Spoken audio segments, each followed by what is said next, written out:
Thank you again so much for coming. We have today 7 brand new journalists to Faith Angle. We have 7 advisors who are here who help sort of anchor and structure the direction of the project. We have a journalist who's here from France, in Laura. So thank you for coming all those many thousands of miles, when we finish hearing from David first and from Reverend Walton, from Jonathan second, if you want to get in, and even if you want to get in while they're talking, if you just signal with your card, either by putting it up or by just getting attention, we'll keep a list here, as is a long tradition, and you can get in for a thick conversation because we want this to be big, think, and participatory. You have the bios of our speakers today in your program, so I'm not going to wax on and on. Just want to say a quick word or two. Jonathan, of course, is a man of the cloth. He's the dean of Wake Forest Divinity School. He's also a dean of its chapel, and has written 2 books, one in 18 called A Lens of Love, Reading the Bible in Its World, for Our World, and then another in 2009, a decade earlier, called Watch This, The Ethics and Aesthetics of Black Televangelism, that looks at the theological and political traditions of African-American religious broadcasters.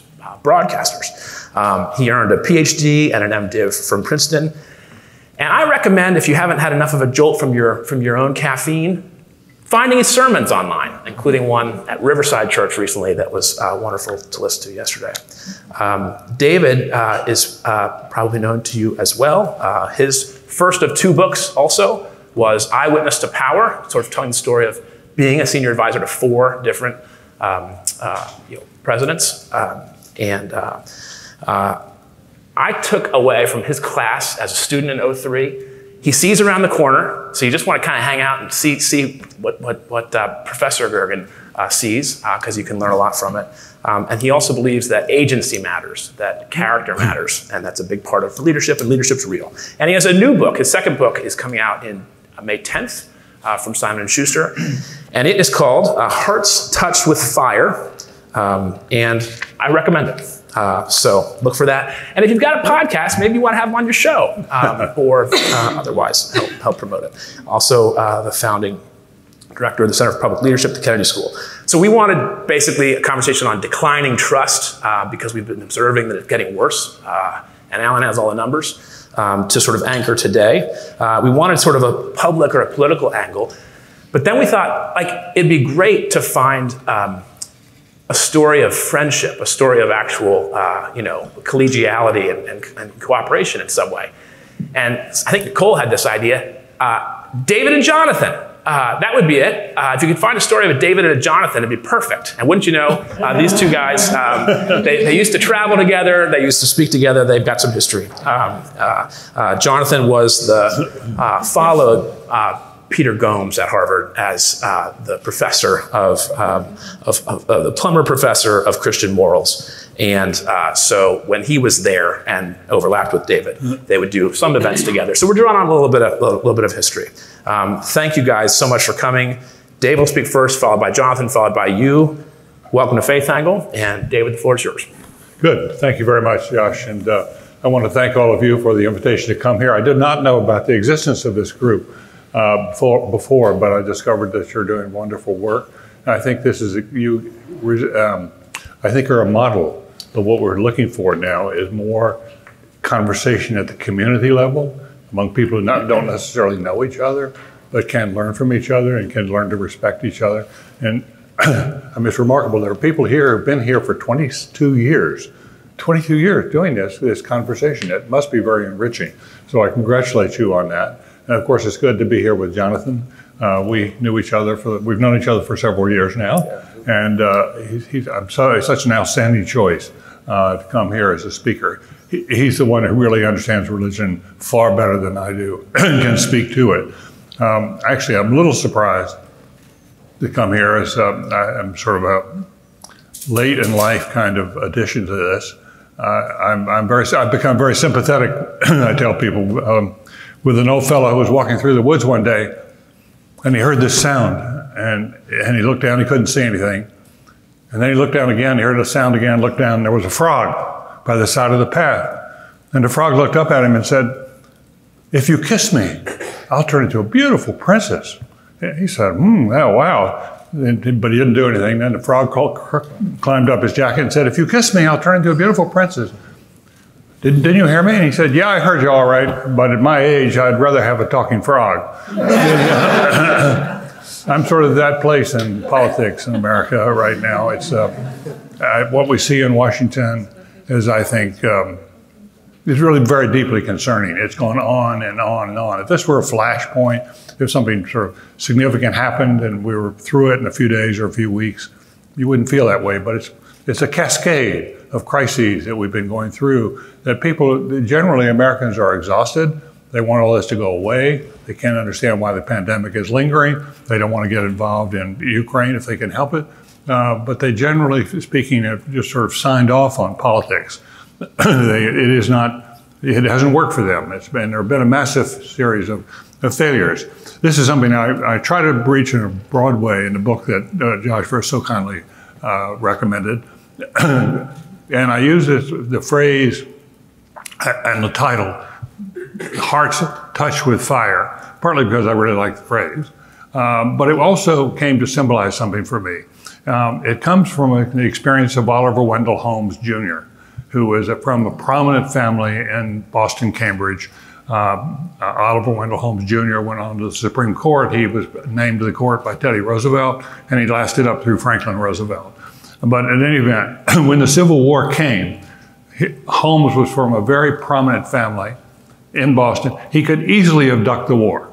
He could easily have walked away from it and found an excuse not to go. And instead he volunteered to join the Massachusetts Regiment. And he went forward. He was grievously wounded 3 times. The last time he was wounded, in the last battle, he was given up for dead. And yet he survived. And 20 years later, he gave a talk reflecting on what it was like to be of service when he was young in the war and so grievously wounded. And he said it was every man, and he would say woman today, obviously, should engage in the passions of their time. And he said our generation, the one that went to war, engaged in those passions, and our hearts were touched with fire. They looked upon it for the rest of their lives as the high point of their life and when they had given the most back. And that was a significant, achievement for that period of time. But I think it captures how important it is to encourage people to get into the public arena. My book is essentially a call to the younger generations to get into the arena, to make the good fight, to have the perseverance to see it through. Change is extremely hard, but it's really critically necessary where we are now. And so I hope it will be a call. I also, it's written as a practical guidebook for the younger generation, for Generation Millennials and for Gen Z. And it's not all sweetness and light. But I do believe, I describe myself as a short-term pessimist, but a long-term optimist. And a lot of my optimism comes from working with these students in classrooms and having a chance to spend time with them and realizing how much promise there is in these new, younger generations. I believe very strongly it's time for the older generations, people like me, to get off the stage, to make way for new, fresh blood and fresh thinking and fresh aspiration. And that's what I think the younger generations can do for us, can serve that purpose. But they have to be encouraged. They have to know the way up. And so I've included a sort of a practical playbook for here's how you can make the most impact. Here are the ways that people, and it's so interesting right now, the impact and the change that is coming in some cases from teenagers like Greta Thunberg, or it's coming, from Black Lives Matter. These 3 women that formed this are all women, 3 black women who are young. Or look at the Parkland kids that came out of Florida. They're really, and David Hogg and the others who came out of that. They were all extremely young, and yet they've encouraged us to believe that it can be done again. We've had the biggest marches in American history, coming out of essentially people who are on college campuses who are just a little older. And that, I think, is suggestive, at least as an overview. I would argue that I'd like to think of this conversation as one which realizes that, yes, we're in a deep hole right now. We're in one hell of a mess. But there is hope to get out of this. And Americans want to have hope, and they believe in leaders who they can trust and they can have hope in. Now, one critical element of that is the degree to which they trust not only the leaders, but the institutions, that the civic institutions, the religious institutions, the other kind of institutions in our society, that they can look up to them and find role models, they can find heroes. Michelle and I were talking last night about the lack of heroes in the country right now. We just don't, we're the Zelenskys of the United States. Where are the people who are going to come forward with this? And I think we ought to be recognizing that as well. The arc of trust and then distrust in America, it was dramatic starting in the 1930s, 1940s, but going up through the 1960s. As the United States went through that period, we had some victories along the way. We had things that winning over the Great Depression, winning over the Second World War, made people feel very, very positive about government. They made people feel positive about our leaders because they were delivering the goods. And you just had to be there to see how patriotic people were. I first went to Washington when the World War II generation was running the show. And it's just changed dramatically in terms of the quality of people, what they believe in, how much hope they have, how much confidence they have in each other, how much confidence they have in the future. They feel overwhelmed by it. And what you find is that from the 30s up until the 60s, in the mid-60s, we had hit about 65 to 70% approval rating, not only about presidents, but of all civic institutions. We were up really, really high. And it made a big difference. When Eisenhower was president, over the course of 8 years, his average approval rating over the course of 8 years was 65%. Today our leaders struggle, our presidents struggle to get above 50. Biden right now is at high 30s, low 40s. That is a huge drop from where we've been and incapacitates the government to get things done. It's much, much harder to govern in this environment than it has been before because there is so little trust. But what broke it, the reason we went down so fast so far was two things: Vietnam and Watergate. Those two things killed confidence in the structure of government. Some example of why and when it matters. When Franklin Roosevelt first took office, 1933, he took the presidency. And the banks were in real trouble at that time. And he felt it really important to close the banks. Close the banks, give the government, give the new administration a few days to try to correct some things, and then reopen the banks, knowing it was going to be a great risk. Because when you reopen the banks, if people didn't have confidence in you, they were going to still flee. And if they fled, the economy was going to collapse. So it made a huge difference who showed up on Monday morning. And when they got to work on Monday morning, there was a long line of people outside the banks waiting to put their money back in the bank, not take it out. And it saved the banks. But that came because of this sense of trust that people had with institutions. And you can see that time and again. You'll see those kind of examples. But when things broke, then let's take another period. Much later, Ronald Reagan is president. Reagan believes very strongly that he is a man of honor and he wouldn't lie. You can agree or disagree with his policies, but he was honest. And he had sort of a tie with the American public because of the honesty. But then along came Iran-Contra.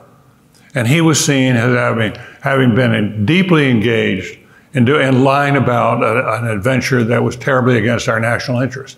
And as Richard Wirthlin, who was then the president's chief political advisor, said, it broke, the Iran-Contra broke the connection between Reagan and the public. And he almost went down. He was almost sent packing by Congress. He stayed in office by just this much. And he stayed in office because he went very public with everything. He cleared all the records. He put all of the people in his administration had to go up and testify. There was no hiding behind executive privilege. All the documents were available. Called back David Abshire to run a tight ship. They did a super job. As Carl Kennan will remember, they did a super job at cleaning things up, and he saved himself in his presidency by being as open and as transparent as he was. But it was really, really hard. One more example, going back to the way it once was. I talked about Eisenhower. One of the really important events from Eisenhower's point of view, and a hugely important event historically, he thought, was late in his presidency. We were having spy planes go over Russia.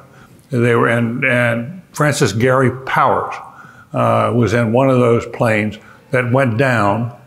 It appeared because of the crash that he himself died in it, but he also was carrying around something that was supposed to take some sort of medical thing to kill him before he was captured. It was really important. So Eisenhower assumed that Francis Gary Powers was dead, and the plane was never found. And so he went out and claimed it was not a spy plane. It was basically a weather plane.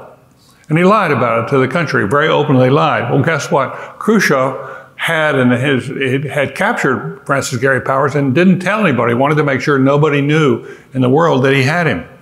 And because he thought Eisenhower might make that mistake. And it was a calamity for Eisenhower emotionally, because he felt that he was supposed to tell the truth. And he felt he almost resigned from the presidency. He discussed it with a friend because he was so kicking himself for what he'd gotten into. But it was that important to these people to maintain that trust. And what we're seeing now, of course, is the decline of trust that's almost across the board. It's not quite. But as a general proposition, in almost every institution you can look at, and Jonathan is going to go into a lot more depth about faith institutions, but as a general proposition, in most areas we've gone down about 30% in terms of how much loss of trust there has been. And that's pretty sizable, but in most cases we've gone from somewhere in the 60s down to somewhere in the 30s.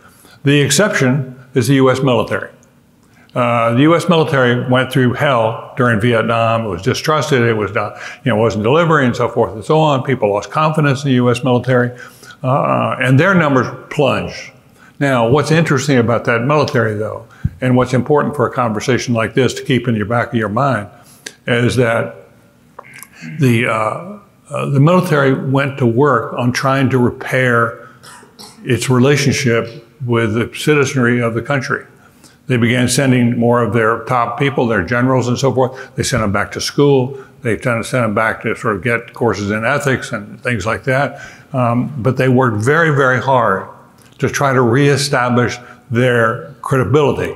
And so as a general proposition, what you will find in recent years, especially since Vietnam, but the fact that people like Colin Powell stayed in, decided not to go out. Colin could have made a lot of money on the outside. He stayed in to reform the military. And it was very, very successful.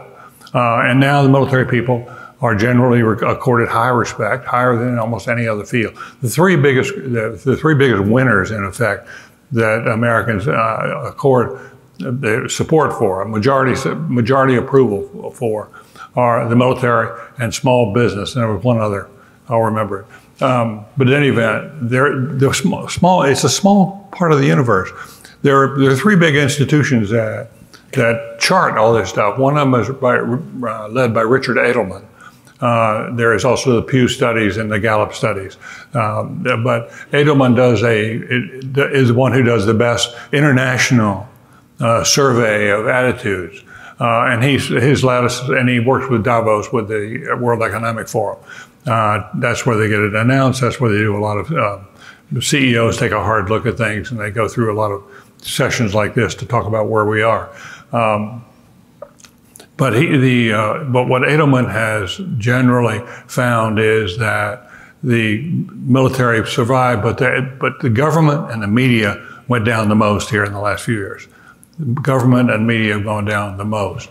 And what's surprising is that more Americans are now looking to CEOs to help solve the problems of the country than they are to the government. And they want CEOs and businesses to be part of the act. And I do think that in any conversation like this, which is as broad-based as this, I hope we'll touch upon the role of corporations in trying to restore trust. Because I think they are important players at this. Well, what Americans have generally found is that they feel like there's been a massive failure of leadership, and they're angry about it. One item that's of concern to me personally, given the fact I place so much hope in the younger generation, is that the young are more pessimistic than the older Americans. And that is something to watch. I didn't know until recently, I read in Barron's, that in terms of world's population, that half the world's population today is under the age of 27. Half the world's population is under the age of 27. If they're pessimistic, it gets harder. It gets harder to get things done. But I do believe what people ought to be looking at, so why should we be so concerned about trust in institutions? Well, the major point is I think you can't govern in terms of a public society if people don't trust you. You cannot put together majorities in the House and the Senate if there's a lack of trust on what you're basically doing. And so getting big things done, the failure to get big things done, we've in time after time looked at the environment, for example. The young look at this and say, my God, it's been clear for 20 years, 25 years, what needs to be done. We're still fooling around with this. We can't seem to get it straight. I mean, we're simultaneously pursuing a climate policy right now, but while we're also trying to encourage more oil and gas and coal to come online. What is our strategy? Where are we trying to go? And that's what the young are asking to a large extent. But there are other ways that I think the lack of trust in institutions has afflicted us, and that has to do with the rise in mental health issues, the degree of loneliness, the emphasis we're putting on happiness. Where can you find your happiness? I don't particularly like that concept of happiness. It seems to me fulfillment is more. This is more about fulfillment. But in any event, and there are a variety of ways in which we pay a price for what's going on with the trust and how it's plunged. Then the question becomes, well, how do we restore it? Now that's a bigger and harder question. And I hope we do spend some time in conversation today talking about how do we get out of this mess. I'm sure you look at this sort of every year in one way or another, but I think we're at a particularly dangerous moment now. I think things could go very badly in the next 5 years or so for a variety of reasons, which we can talk about. But I do feel that, as the military has shown us, if we get our act together, if we start attracting highly qualified, idealistic, inspired individuals to come to the aid of the country, I think we're going to be much further along. And that's one of the reasons I would strongly recommend. And I'm in a group of that's growing, I hope, I think it is, of people who believe in national service. I really honestly believe one of the most important things we could do to improve the civic life of the country is to ask or encourage young people to give a year back in their communities. And by the way, it doesn't need to be in their communities. In many ways, it's best, if you're from New York, that you do something out in rural parts of Colorado, or you understand what's going on in Kentucky or West Virginia. Those are important, times to visit. But the need is for leaders who are more empathic, but are also more honest and are more realistic about where we are. I think we can. I do believe that over time we can make strong improvements. So if there is a real national movement, it's like so often. Look at the late 19th century. When CEOs, in a sense, ran the world and ran it into the ground. We had the progressive movement come along to reform it. Time and again, history has shown that in an existential moments, the United States does very well. On only one case, the Civil War, did we really totally blow it. But if you look at the early days of the Republic, we were right on the edge of it. Washington lost 6 of the first 8 battles that he was engaged in. And we were right on the edge, could have gone either way. And you had people come out of the woodwork, and historians write about them. Where did we find these people who were world-class leaders? I mean, if you think about it, when we had 3 million people in this country, we had 6 world-class leaders. Now we have over 300 million, and we can't think of 6 world-class leaders. We can't imagine who they are. And it's just astonishing in that sense. But we came together then. John Meacham has written a lot about this in a very nice way, and Doris has written about it. There are others who have contributed to this. But if you go through it, we succeeded in the war for the Republic. We failed in the Civil War. That was a big one. But we succeeded on the Depression, and we succeeded in the World War II. Those were all existential events. And we ought to remember them as we go through this, because I can't tell you how much people want an element of hope in their lives. That they just see this as, this is a dark chapter for a lot of Americans going through this. It's especially dark for people of color, because we simply haven't made the gains we thought we would make by now. And so there's a lot, if you look at where the trust factor, to go back to this now, stop. If you look at the trust factor, the people who have the most trust are whites, they're higher income, they have better educations, they have access to medical care. And those are the ones who have expressed high confidence. The people who don't have those things, those are the ones who are really pessimistic. And that we have to face that reality. We're divided by questions like this. There's one more division in the country. And I do think it's imperative on us to repair that degree of trust in our institutions if we're going to get out of this mess, if we're going to have votes that are bipartisan in the Congress, if we're going to have people who can get along with each other, people who can sort of have, you know, those experiences where they find each other. I mean, one of the wonderful stories out of World War II, for example, is that Bob Dole and Senator Inouye, one a Republican, one a Democrat, they were both injured, they were both shot in the Italian campaign. They both wound up in the same hospital. They both got to know each other in the same hospital. They became close friends. That friendship was with them all their lives. And they worked together throughout the years they were together in the Senate because they believed in each other. They'd been on this common mission because they had fought under the same flag. They could work together. And we have to, the National Service would encourage people to give a year back, to get a 1 year reduction in your tuition. So you got an incentive for it, financial incentive, to pay them some, but to give them real jobs and to do things that the regular workforce is not going to do. The most popular program that Franklin Roosevelt had was the old CCC, the Civilian Conservation Corps. And he went out in the spring of '33. He'd just been inaugurated, and he said, we're going to build this Civilian Conservation Corps. And by that summer, we had 250,000 young men in the woods and forests of the United States rebuilding the parks and opening the way. And that program, there were millions of young people, guys, but they were at least there were blacks involved in that and volunteered for it. Yeah, women were not part of it. But nonetheless, the CCC gave people a bond that stuck with them all their lives. And that's what we should be encouraging. How do we find the leaders who can encourage that? How do we find and identify and work with the younger people to prepare them for lives of service and leadership? Thank you. I'll stop there. Well, I want to give everybody the opportunity to, if they want to ask.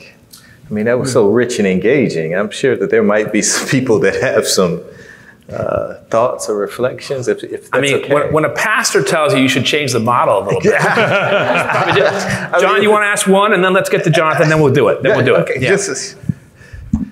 I didn't want to move so quickly. I mean, that was so rich and deep. I don't want to move so quickly from this. I mean, I have spent a lot of time thinking about institutions over the last several years, and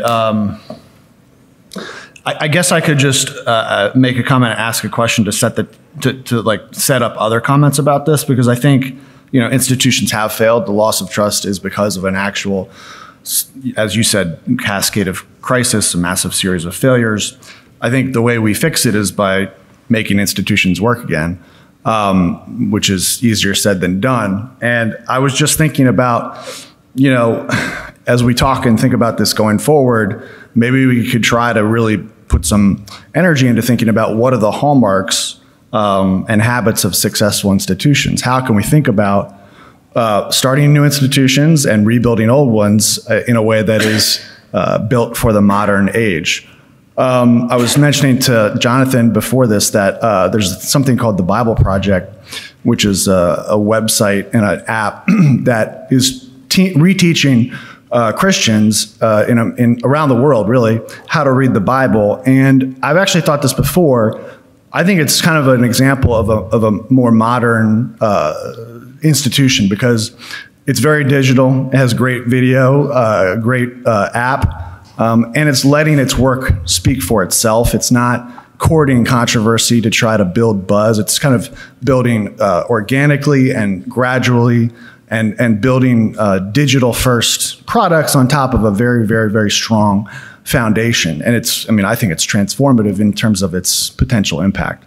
But I just think that overall question of how do we build institutions in a way that is built for the modern age, because there's so many incentive structures that are cutting against institutions. So how do we take all that into account and to quote Yuval Levin, what's the name of his book? A Time to Build. Time to Build. Build again. So that's it.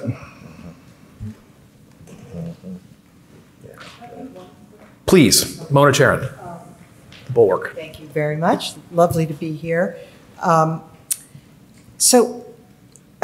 Great presentation.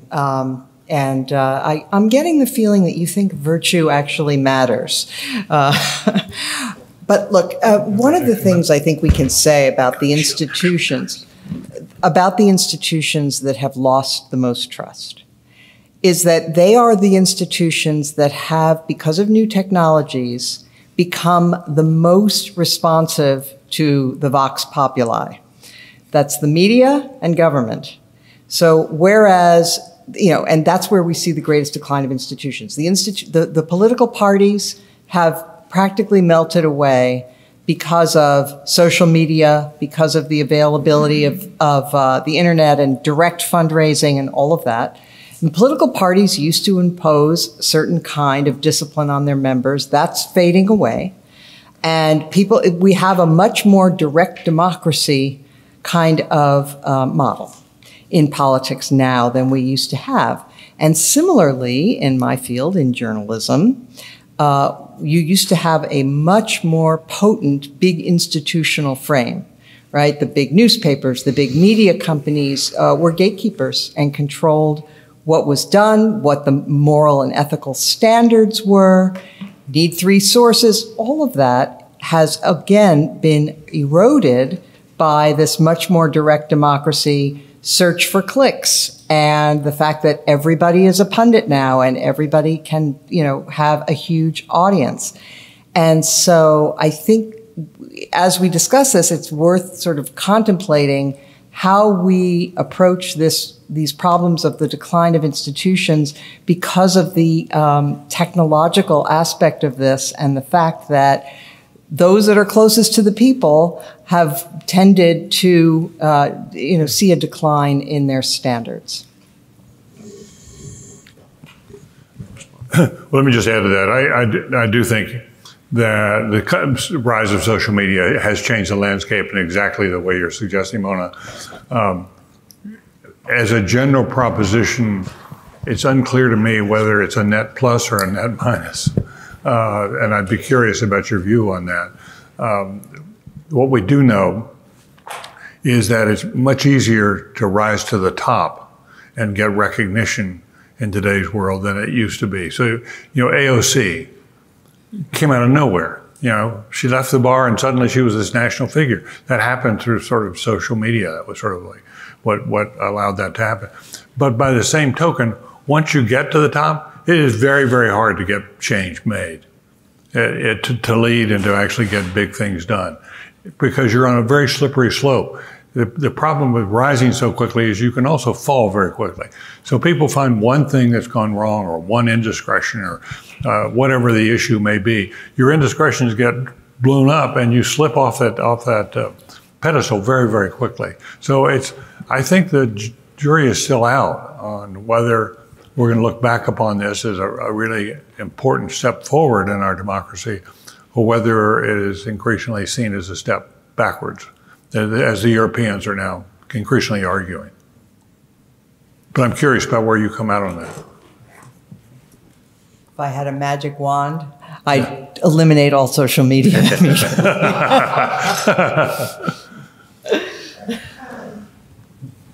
Do one more from Laura Heim, and then we'll flip to Jonathan Walton. I have a question. Thank you so much for this presentation. When you speak to people all over the world outside the United States, they followed very closely the American presidential elections, and you always have this question coming back: what will it take for the system to change the voting system in America?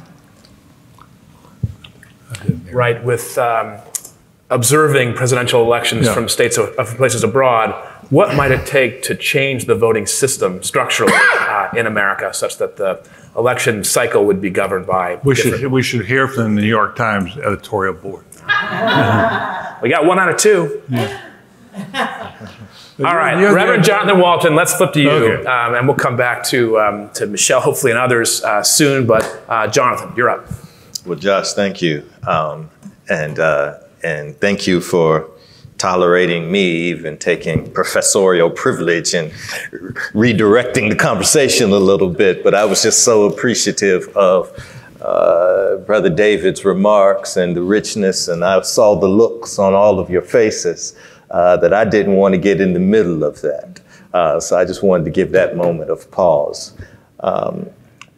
Wow, I just have to say how much of a privilege and an honor it is for me to be here. Thank you, Josh, for inviting me. David, it's so great to be with you again. David Miller, great to see you. I was telling my wife, Cecily, who's here right there this morning, or last night, how just this was just such a great honor to sit around this table with all of you who I'm such big fans of and who inform me intellectually and inform me spiritually every day with your incredible intellectual production.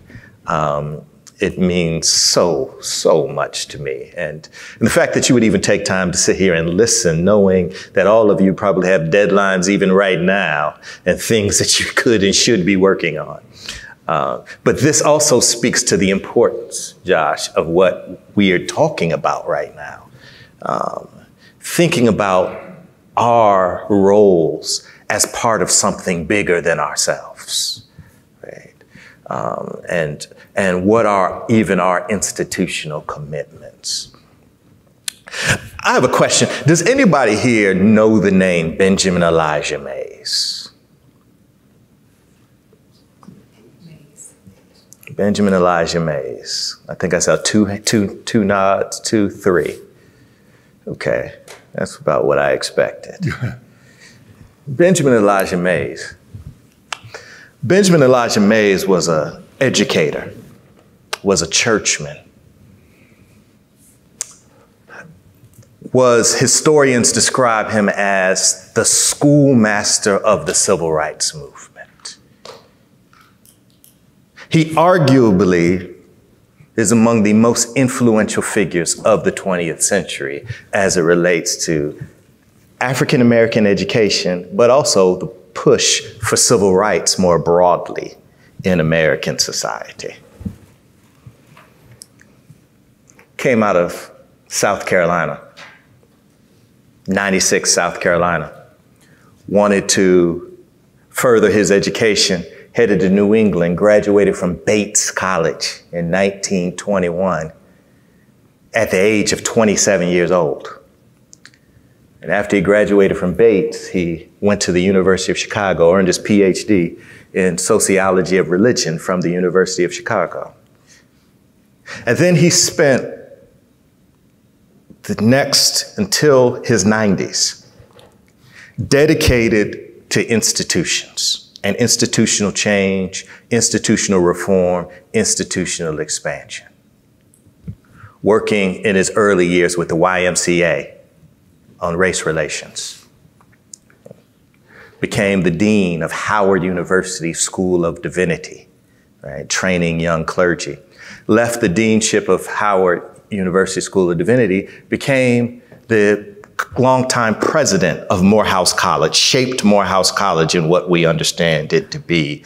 And if you, in terms of some of the most prominent figures in African-American politics, Maynard Jackson, African-American industry, African-American medicine, David Satcher, the arts, entertainment, Samuel Jackson, Spike Lee, so many people would point to, many of them would testify, most important figure in their formative years was Benjamin Elijah Mays. As well as a young preacher who came out of the city of Atlanta who didn't want to be like his father because he thought his father's religion was a little bit too fundamentalist for him. Young man born Michael King on Auburn Avenue. But it was at the age of 15 that he enrolled, 1944, at Morehouse College. Enrolled at the age of 15. Why? Because Benjamin Elijah Mays had started a program because losing so many young men to World War II that, guess what? We can train African-American boys in high school. We can bring them here to Morehouse. They can get their GED and they can earn their college degree. This early admission program. So he took this young man at the age of 15 that they referred to as Mikey, Martin Luther King Jr. And Mikey, who entered wanting to be a lawyer, was transformed by Benjamin Elijah Mays, George Kelsey, tradition of theological liberalism that he was introduced to at Morehouse College, and a different way of being a preacher and a theologian because of Benjamin Mays. And most of the greatest lines and greatest quotes that we have from Martin Luther King Jr., when you read back through the writings, letters, and Crown Forum speeches that happened every Thursday at Morehouse College, you'll see the indelible imprint, if not direct plagiarism, of which Sadie Mays used to get mad about. Martin Luther King Jr. quoting Benjamin Elijah Mays. Said Sadie and Benjamin, who didn't have children, Mays used to say he was like a son. King said that he's the father who had the intellect and the tenderness that I never had. So much so that when he was shot down on April 4th, 1968, today is the anniversary of King's assassination. When he was shot down, who did he ask? Who did the family ask to give Martin Luther King Jr.'s eulogy? Benjamin Elijah Mays. One of the premier figures of the 20th century. Most of us have never heard of him. And I have a feeling right now Benjamin Elijah Mays is in heaven smiling. Because that's the way that he would have wanted it. Because we may not know about Mays, but we know about the imprint that he made through the institutions that he built and the people that became moral architects and change agents because of it.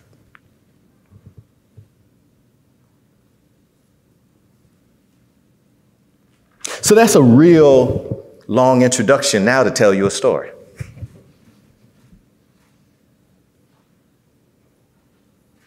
So I just happen to be, I'm a graduate of Morehouse College, right? Very much as a scholar, as a theologian, as a preacher, as now a dean of a divinity school, very much influenced by Benjamin Elijah Mays. Matter of fact, my oldest son is named Elijah Mays after Benjamin Elijah Mays. And so you can imagine at the 20th anniversary of my graduation from college, I was at Harvard at the time, at the Memorial Church, and I was honored with receiving the Benny Award. Benny, that's what it's called, the Benny Award, to Distinguished Alum of Service. I was called back to Morehouse to this black tie affair gala to receive this award. My wife and I went, I put on my little tuxedo, and I was there with honorees, another gentleman in my class, Theodore Colbert, who I think at the time he was a CEO of Boeing. And then the person winning the award in the arts was R&B superstar Usher. That's why my wife came along with us. And John Platt, CEO of Sony Music, and Tyler Perry, film guy.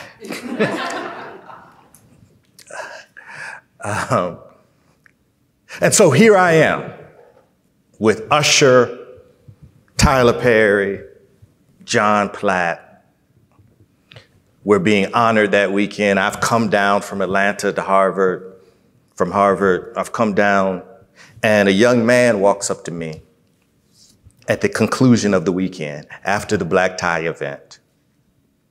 And he comes up and he says, Professor Walton, I have a question for you. He said, I'm a religion major here at Morehouse College. I'm a senior, and I have a question. Can you tell me, how can I better expand my brand?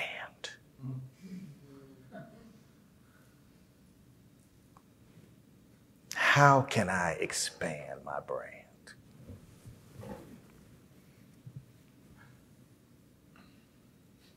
Chrissa, I asked the young man, I said, do you want to go into ministry? He said, yes. You going to seminary next year? Yes. Do you feel God's call on your life? Yes. And with all the righteous indignation I could muster,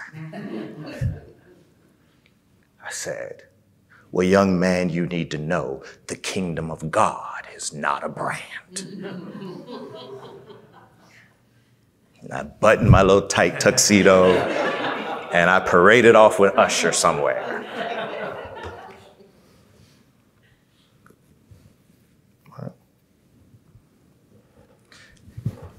I use this story to point out a problematic and a dilemma.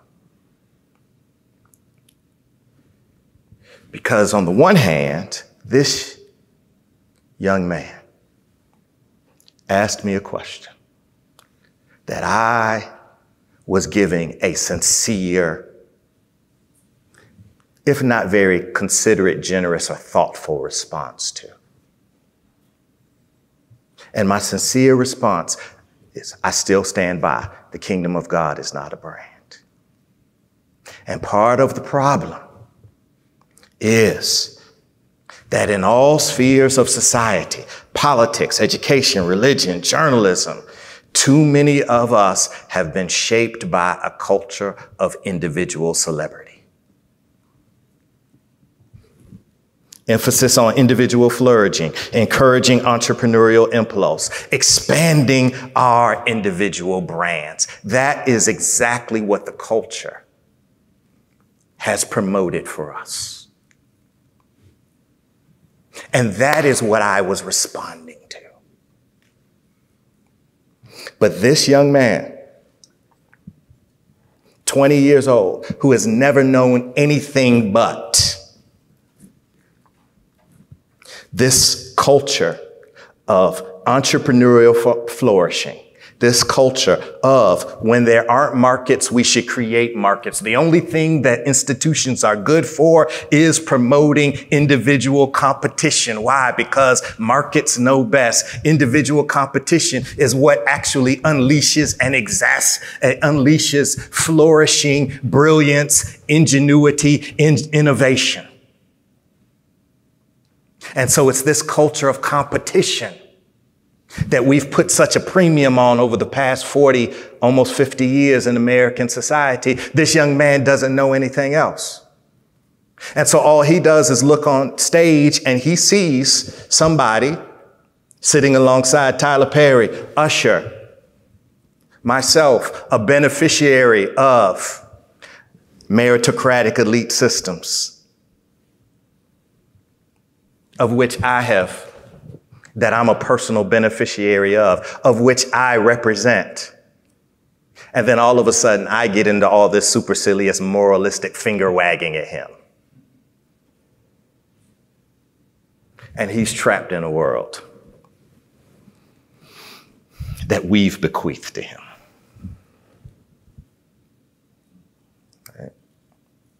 a world that Benny Mays would find so damn foreign.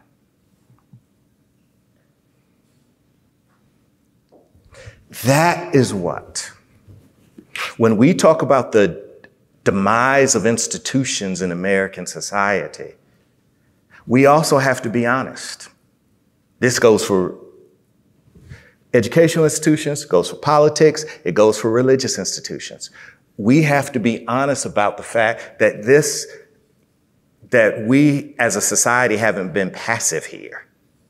These aren't just developments that weren't in our control, but there has been an intentional dismantling and discrediting of institutions for the past 45 years at the highest levels throughout our various sectors, often in the name of meritocracy. And what's interesting, this framework, this ideological framework, again, whether you call it neoliberalism, whether you call it meritocracy, this framework, what's interesting about meritocracy, it was actually started, the term itself was Michael Young, 1958, a British satire, the rise of the meritocracy, that predicted a society where those children would be tested at a very early age, and then they would be bracketed according to their intelligence. Why? Because the best and the brightest shall lead us. And that bracketing and that testing ended up leading to rigid educational tracking. Rigid educational tracking ended up leading to concentration and consolidation of resources for some versus the many. And then that consolidation of resources ends up giving way to gross inequality in society, of which all structures and institutions that actually keep track of something, this thing we call the common good, are eradicated and disappear.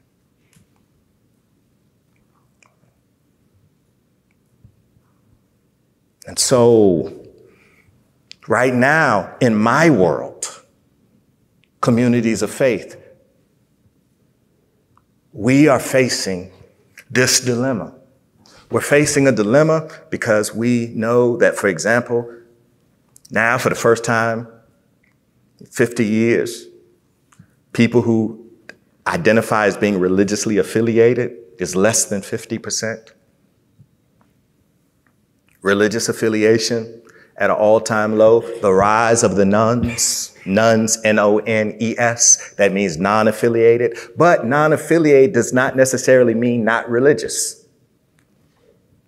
but it's not affiliated. Why is that important? Because it says something about American religious identity. The term from religion, based out of the Latin verb religare, to bind, to connect, that binds us, stories, rituals, traditions that bind us together in communities that point us to ultimate values, ultimate concerns, something greater than ourselves. We've moved from religion to individual spirituality. We've moved from the language of faith to self-help and self-care. And now that has become the multi-billion-dollar industry. So it's not that people aren't saying that they don't believe in the divine, that they don't have theistic conceptions, that they don't think that faith matters, but faith has taken this interior turn to the point that it's about self-individual fulfillment and flourishing. And so I'm more likely to attend a church and attend a conference about finding a mate or about starting a business than I am caring for the poor, thinking about love, justice, tenderness.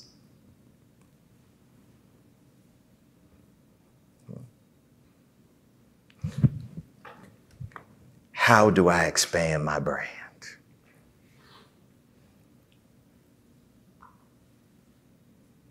Oscar Wilde, some of you may be familiar with this book. I picked it up not too long ago, read it again, The Picture of Dorian Gray. Tells the story of a beautiful young man that made a Faustian bargain, sold his soul to the devil in order to remain forever young and beautiful. And it's that Lucifer-like character, Lord Henry, in the text that Oscar Wilde says, he knew the price of everything but the value of nothing.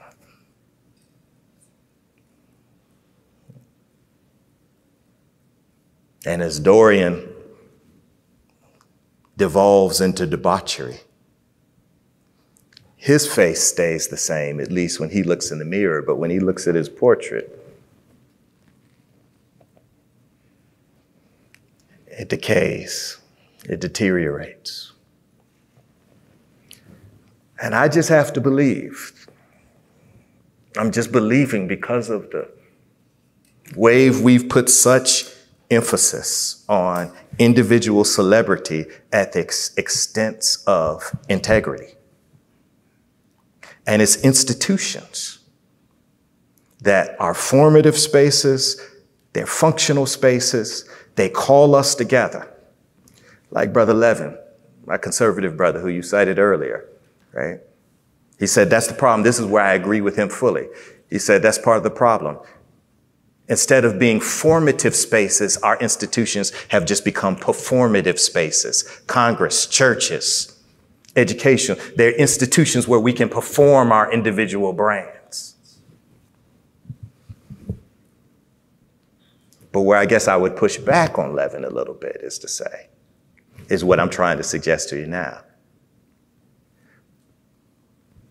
Our hands aren't clean. And is this just an end result of a Faustian bargain that we made, where we thought we could stay forever young by knowing the price of everything? And we don't know the value of anything. So I'll open it up to all of you right now. Great. Thank you, Jonathan. Thank you, David. All right, let's start maybe with Jackie Collins of the Los Angeles Times, based in D.C. Thank you, both of you. I don't know that I really have a question. Your points made me think of several things. I try to be optimistic, but I fail. And David, you bracketed your remarks by saying twice that people want to have hope. And yet in our politics or in our society, I see people gravitating, especially on the right, to messengers of negativism, of hate. You asked, where are the heroes? And I thought, you know, I'm sure I could come up with a number, but what instantly came to mind was someone like Alex Vindman. When you have someone like him who comes out and in earlier times of my career would have been seen as a hero for speaking truth to power and putting his own career on the line for it. You mentioned the role of corporations and CEOs and what they could do to help restore trust. And I repeatedly, in the Trump years especially, wondered, where are the CEOs?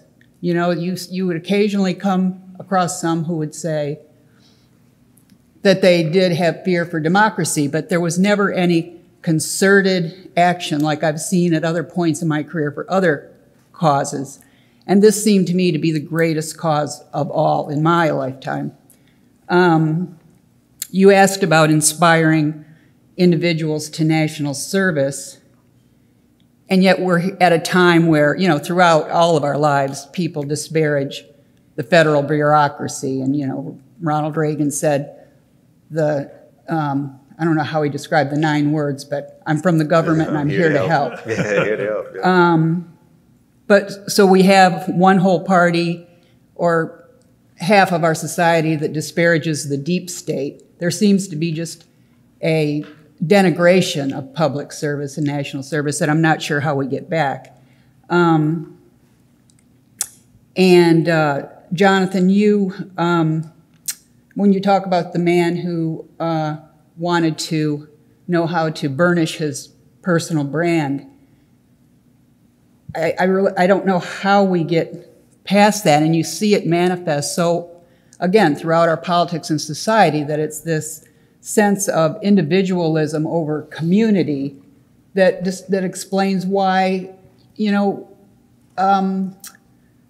COVID became so politicized and people wouldn't wear masks or get vaccinated. So in all of that, I guess I don't know what my question is. It's just like, it just seems like to each of the things you're both saying we need to do, the forces working against those are so great that I'm at a loss to know how to push back and restore, you know, to restore a sense of community, to restore,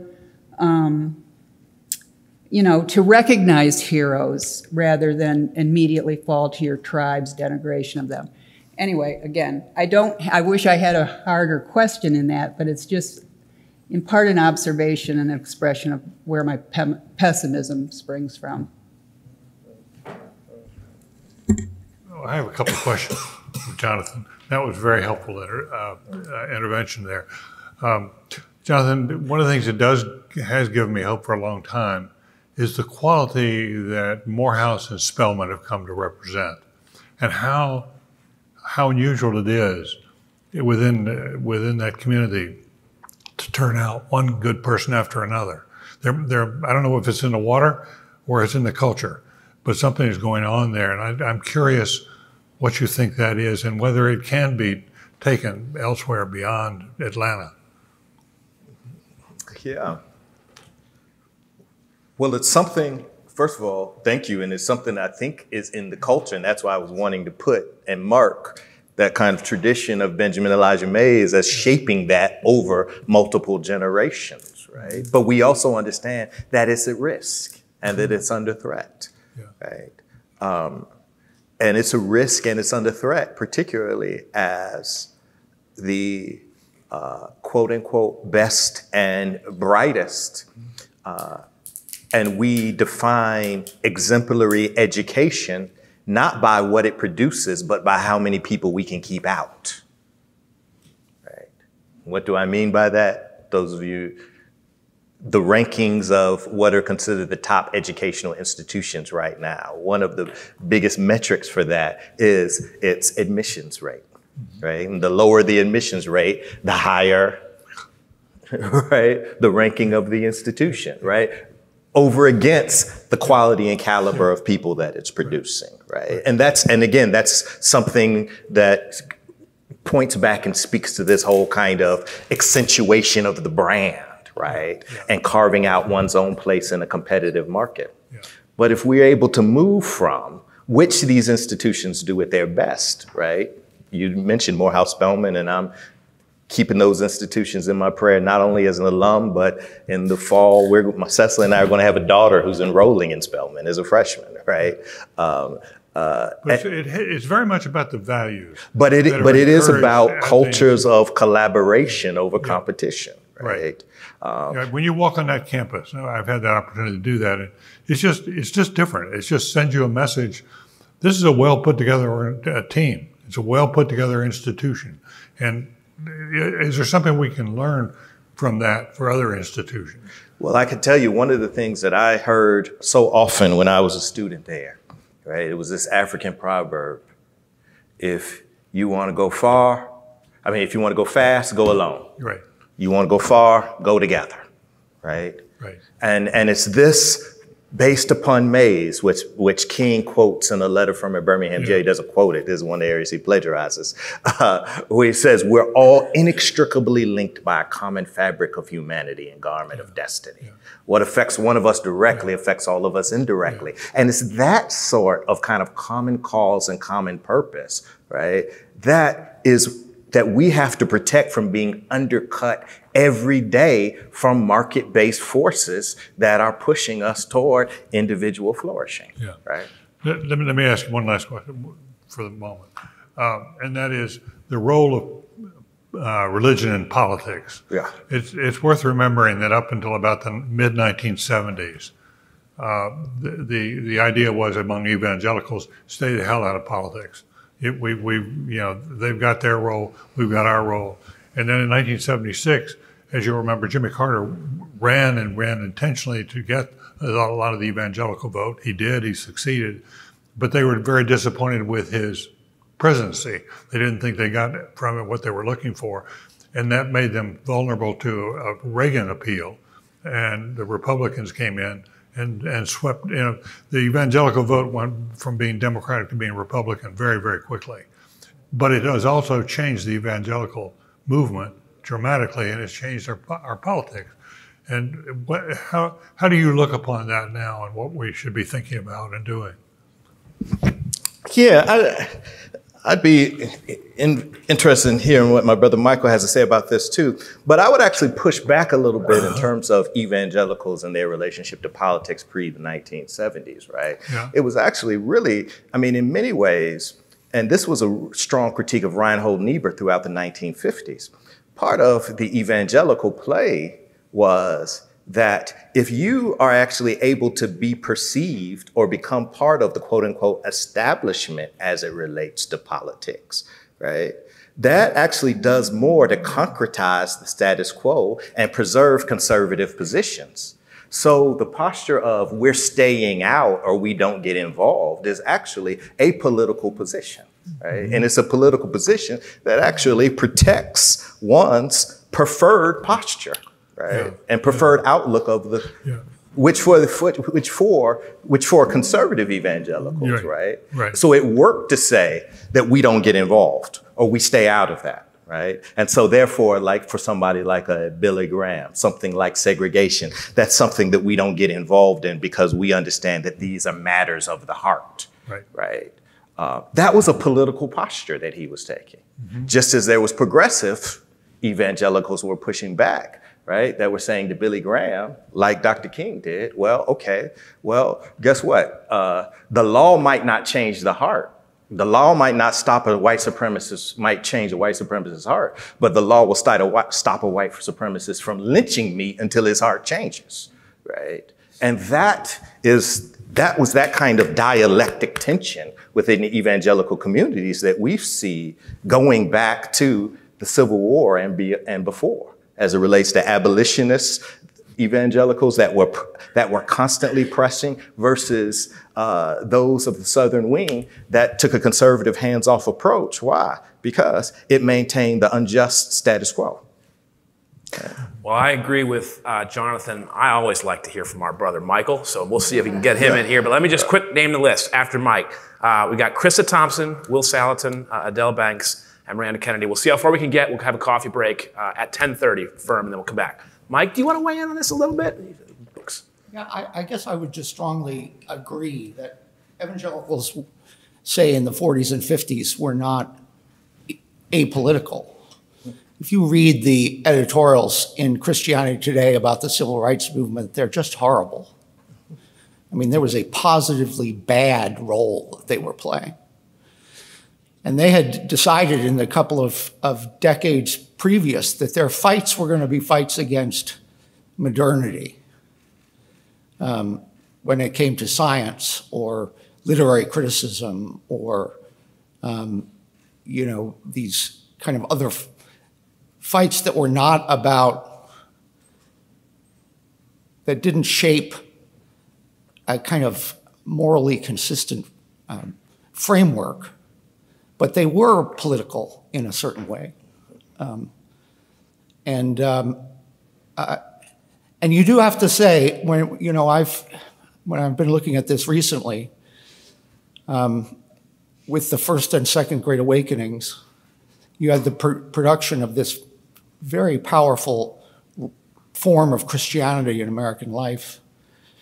A lot of Northerners took the route of abolition and social justice. But a lot of Southerners almost immediately used the Bible as a way to justify slavery and segregation, eventually segregation. And so those divisions were there very, very early. The thing that came out of the Second Great Awakening that no one expected necessarily was the growth of the African-American prophetic tradition. And that is what ended up changing America. That's not identical to evangelicalism, but that's the people who changed the country. And so you had these very political decisions being made for 100 years before, 1970, the 1970s. But to some extent, I think a lot of people are abandoning the term evangelical for that reason.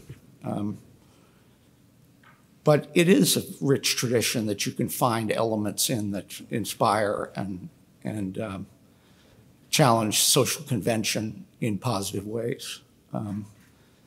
It's one of the reasons I continue to use it, and very intentionally, and qualify it as it relates to, because there's this rich progressive strand in American history that has always challenged America to be as good as its promise, and this was these progressive evangelicals. Mm-hmm.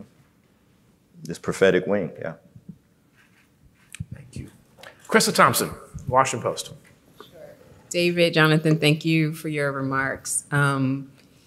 I think it's given us a lot of chewy things to talk about. The question that I would throw back at you for more consideration is, as you talk about preserving our institutions and the importance of institutions, can we also grapple with the need for the institutions to evolve? Oh, yeah. When this young man comes to you asking about his brand, it is the culture that we live in.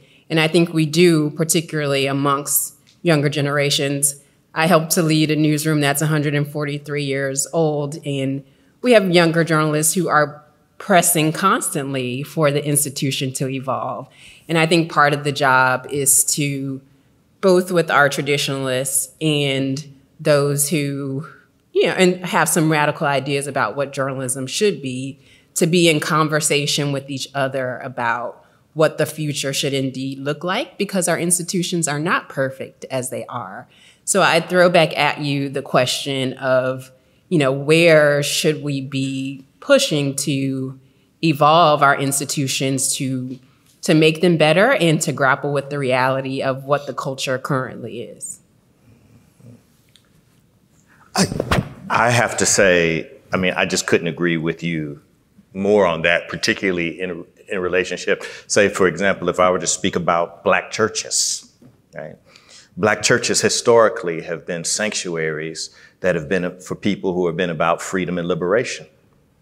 At the same time, they've also been asylums for Black folk who were scared to be free. Right? And the varying structures of domination and oppression that we see in their larger society have also taken root and have always been a part of these spaces that profess this language of liberation. Particularly when we think about the misogyny, when we think about the exclusion of same-gender loving brothers and sisters, this is a mark of shame.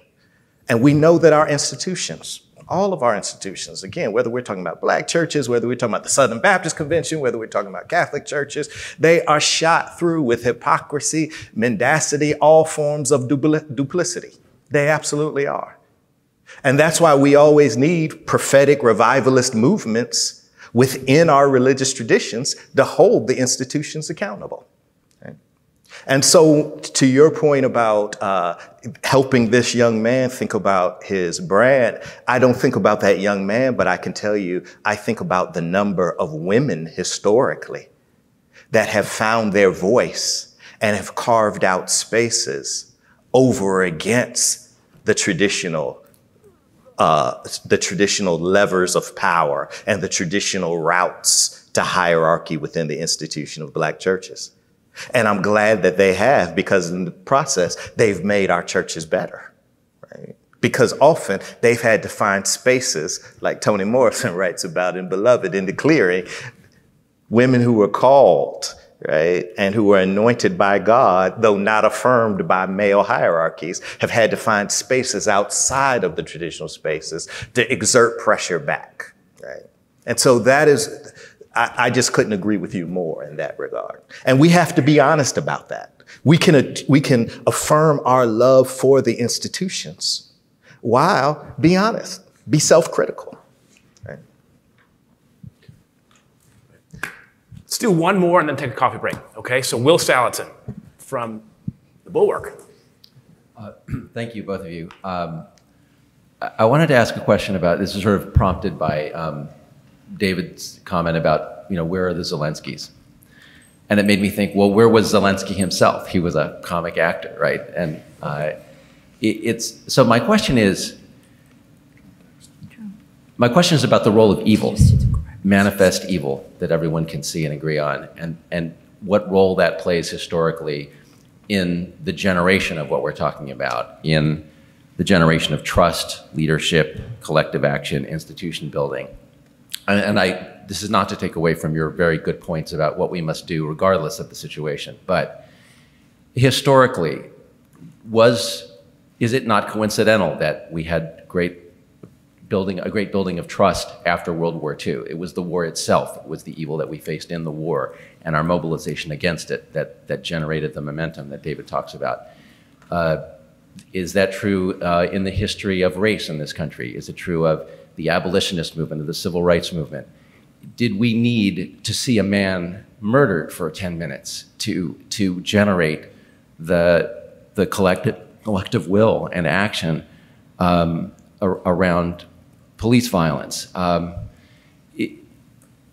I don't want to be pessimistic and say that evil is necessary, but historically, when you look at the emergence of leadership and collective action and institution building and trust, has that in fact been the thing that generated great movement?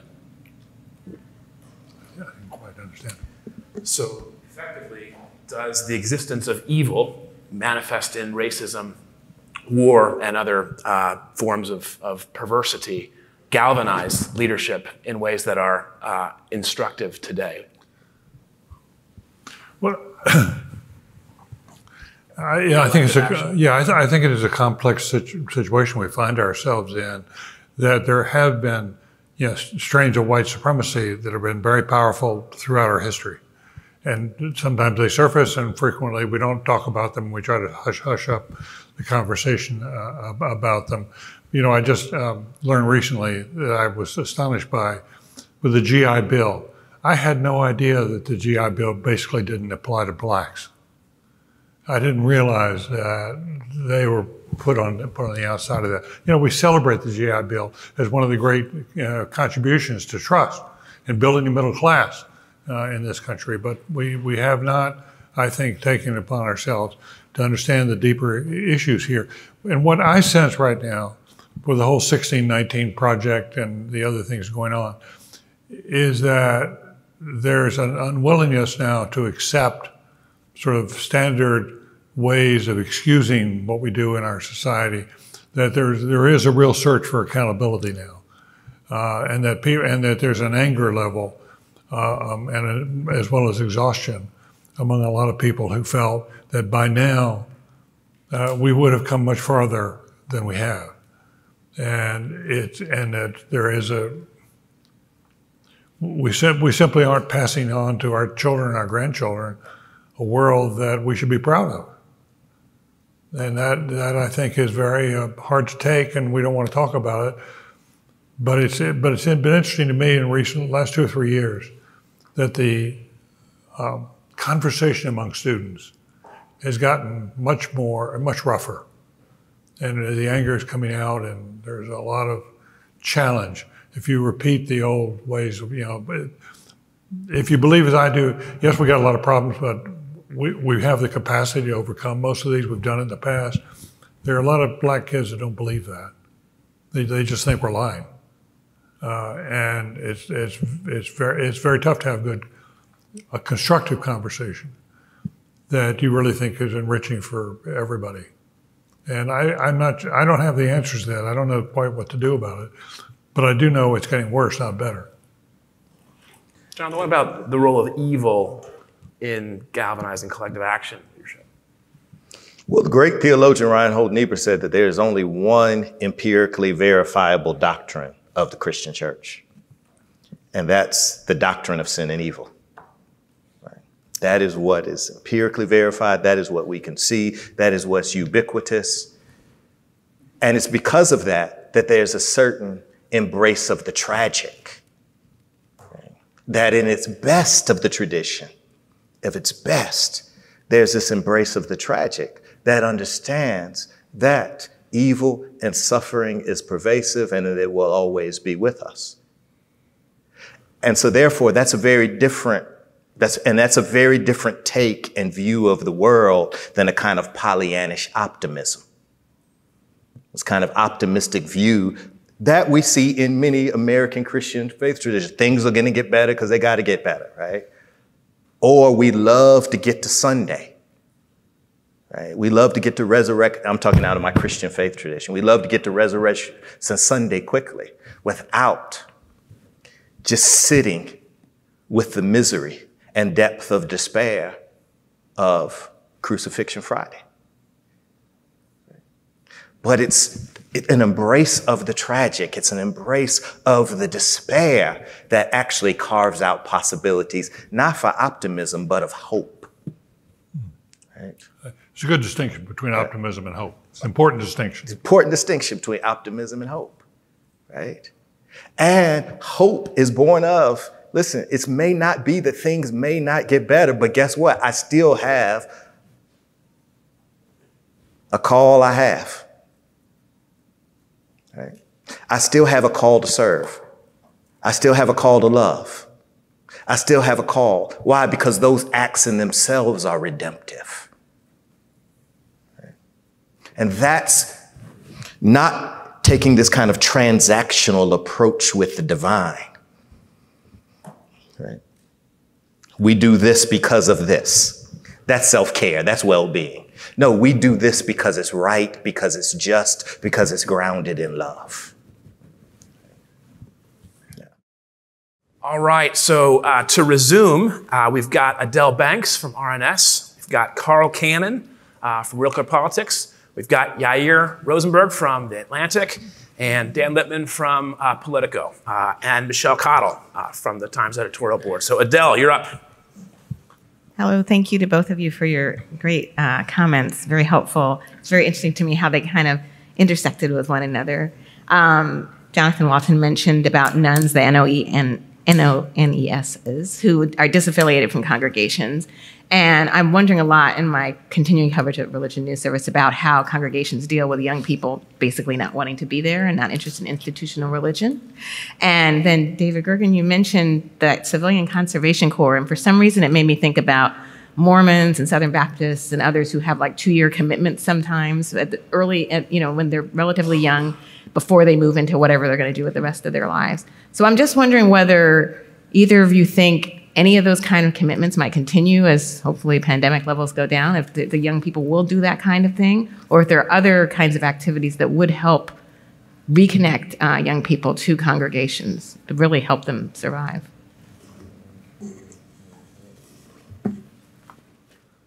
You want to go ahead and respond? Please, go please, you bet. Well, good question. I just learned over the break that BYU just had Amy Chu come as a visitor, and she was a major advocate for national service, but made the argument that the Mormon Church, they send people out for 2 years, and it has been a very, very successful program. It has broadened the perspective of many people. I once read that one of the reasons that the Mormons are so successful in Utah, it's a land surrounding. It's not a coastal city at all in Utah, but it's one of the most prosperous parts of the country. And the reason is that they've had these Mormon young people go out and learn another language, and they become globalists. And they then integrate in an interesting way. So that's an element of the CCC I hadn't really appreciated, but I do think the whole point would be to get people to go work in an area they're not familiar with. If you're from rural America, you ought to go to the urban America. If you're in urban America, you ought to go out and see the rural parts of it. So it's good. It's a good question. I thought that Mormon experience was something worth following up on. No, it's a really great question, and I mean, and you added the COVID element to this conversation, which is just, really a source of so much anxiety for so many congregations right now, because there are just so many pastors and church leaders that just don't know what to do right now. I mean, the language has changed, because at least during the pandemic, as bad as that was, there was clear do this, don't do this, and also congregations just making sure that they were providing some sort of service. Now that we're in this kind of liminal space, many congregational leaders are just having to deal with the hard truths that a lot of people aren't coming back, right? People are just not returning, though they are looking for other varying forms of engagement, right? And so in some ways, and I'd actually be interested to hear my dear brother and others speak about this, in some ways, one of the metaphors that people are starting to use is the metaphor of the library to describe congregations, right? That is to say, like libraries that have done well and that have flourished in recent years are less about people coming through the turnstiles, right? And more about what they offer and what they're able to offer communities. And in the same sorts of ways, congregations, it's less about people coming inside of the doors on a regularly scheduled programming, but in terms of what they offer to communities. And as it relates to young people, one of the things that we know that COVID has only exacerbated, David touched on this, the levels of anxiety, the higher rates of loneliness, the high rates of depression, right, that the pandemic has exacerbated. We also know that there's a correlation, direct correlation between that and the sort of disaffiliation, right, with varying community organizations and social buffers, of which congregations are at the core. Right? And so you have, on the one hand, you have and this is the paradox that religious leaders find themselves in right now. Because according to market forces, well, attendance is down, revenue is down, salaries are down, jobs are disappearing because there seems not to be a need. But of course, without the varying forms of affiliation and engagement, particularly for young people, loneliness up, anxiety, depression, and all of the varying things that are also leading to varying, even in some cases, deaths of despair, those are up, which need pastoral care interventions, right? And so that's the double bind that so many religious leaders find themselves in, with diminished resources while having to speak to increased needs. That's great. Let's go next to Carl Cannon. And before we do, can I just softly nudge, maybe at the end of this conversation, Alan, if you have any thoughts, given your access to data about the nuns and affiliation and loneliness, mental health, these sort of survey measurable concepts, we'd love to hear from you. Yeah, and I got to think, Matt Lewis, before the end of the day, there's been a lot about the self-made author and brand and that kind of thing, but yet in our industry, right, and I've heard you talk about this a lot, I've heard you talk about this with Andy Sullivan and Andy Crouch and others, it's part of the industry. Like, would you just push back and get in on that a little bit before we wrap? So, Carl Cannon. Yes. Is my mic on? You bet. Jonathan, I have a question. Well, actually, for all three of you, actually. When I think of the rise of the nuns, and taking a step back, I see two big historic factors at play. One is, the first one was, and on both the Catholic and Protestant side of the Christian church, the first was with this horrific, slow-moving scandal of clergy abuse of children, mainly in the Catholic Church. But once this was exposed, sexual harassment in the Protestant Church, the evangelicals, the Baptists have been dealing with this. The sexual misconduct by people of God, which is, and especially when it's aimed at children, sort of the worst crime you could do. And I know numerous Catholic schools have closed. The Catholic Church in the United States has paid out billions of dollars in damages. They've closed schools. I know many close friends who were Catholic who stopped going to church over this issue. And then the second issue is, and we've touched on it, John Ward and Mike Gerson both mentioned, I mean, one of the reasons this lack of faith in institutions is because these institutions have failed. And when I think about it's the involvement of the church directly in politics in ways that are off-putting to parishioners who go to church for a different reason. And on the mainstream Protestant side, I belong to two churches who've been divided over gay marriage and other issues. And, you know, the evangelicals, the African-American churches, some of them are, you know, de facto Democratic Party precinct captains, and people notice this, and not everybody likes it. And on the Republican side, the evangelical side, the conservative side, it's much worse. You have, because of partisan politics, you have pastors basically advocating for guns. We're pro-gun, which is an odd thing for a Christian person to even say, if you think about it. And these nuns, and they've told Alan's pollsters, they've told all the people, when they hear evangelical or the word Christian, some of these young people, millions of them, they hear opposition to gay marriage, which is an issue that simply doesn't compute with them. So you have these big historic forces. And I guess what I'm asking is there a way to reverse these trends and these perceptions? These people, the first group of nuns are now millennials. The second, the Zoomers are right behind them. These two generations, they're the largest. There are more of them than baby boomers. This is not a small problem for organized religion. And I guess my question is there a way to reverse this damage that was done? Yeah. The sense of the power grab, the sense of particularly the evangelical power grab, and even how the term evangelical became a signifier for conservative politics, right?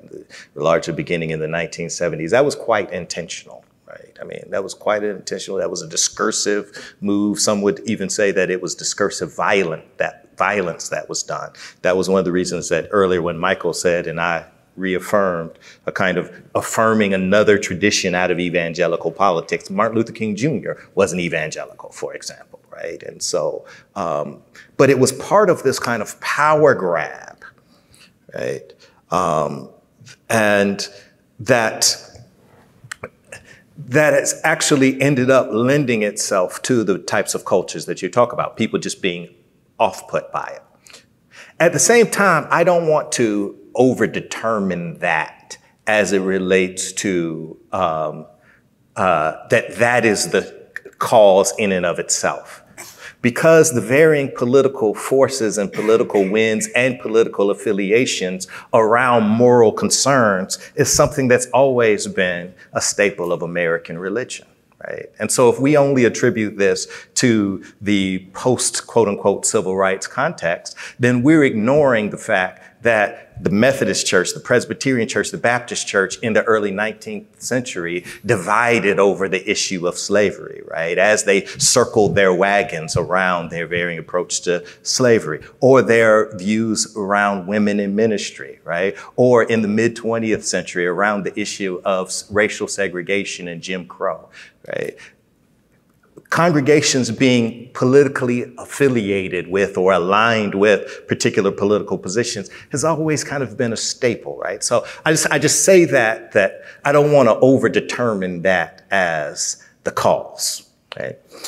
And then I'll throw another reason in there. Another reason of, quote unquote, the rise of the nuns, right, that I think gets less coverage, but is actually somewhat of a positive development, is the rise of just religious diversity in American society, particularly since the Immigration Act, right? And so you have religious diversity in American society, and you have actually the combinative cultures, including within individual families. So you have generations, particularly a lot of millennials, who grew up whose mother is Jewish and father was Catholic, right? Or whose mother is Buddhist and whose, father is not affiliated. And so that becomes another reason why you have millennials who may not be, quote unquote, affiliated with one, But again, I think the thing that we have to begin to emphasize is the positive aspect of that. And the positive aspect is that people still have a robust sense of spirituality and a robust theistic concern, right? And that there are ultimate values and there are ultimate concerns in this world, right? Our institutions just haven't done a good job of doing that. So the more our institutions then are able to look up from these varying culture wars that have seemingly captivated our attention and embraced all of our times and actually have a different sound.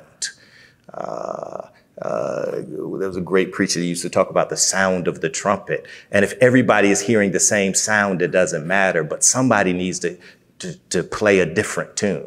If there's a different sound of the trumpet that can come along, that was Samuel DeWitt Proctor, right? Then I think that young people might have something to respond to. But it has to speak to their spirituality, their moral, their intellectual concerns about what we can do, or what we're for, versus, to the point that you said, versus just emphasizing what we're against. Yeah, a couple of points. Alan, when you make a presentation on data, I'd be really curious about one thing. We know from a lot of work that religiosity goes up when somebody gets married or they have a child. And with the number of people postponing marriage, postponing children, has that had an impact on the rise of the nuns? Does that account for some of the rise of the nuns? I'm just curious about that. It's one of the leading theories. It's one of about a handful of leading That's theories. interesting, because that doesn't get a lot of attention. But I do want to come back to the rise of the nuns and the degree to which the abuses in the Catholic Church, but also the United Methodist Church, the Baptist Church, all of the churches have had problems. I think there's a role here for the media that's very constructive, and that is to hold people to accountability. And, you know, going all the way back to the film about the Boston Globe, which was so successful. It was really, you know, this dogged pursuit of knowledge and of truth really can be helpful in getting people to clean up their acts. But at the same time, the question arises for the media, and I think it's a really hard journalistic question.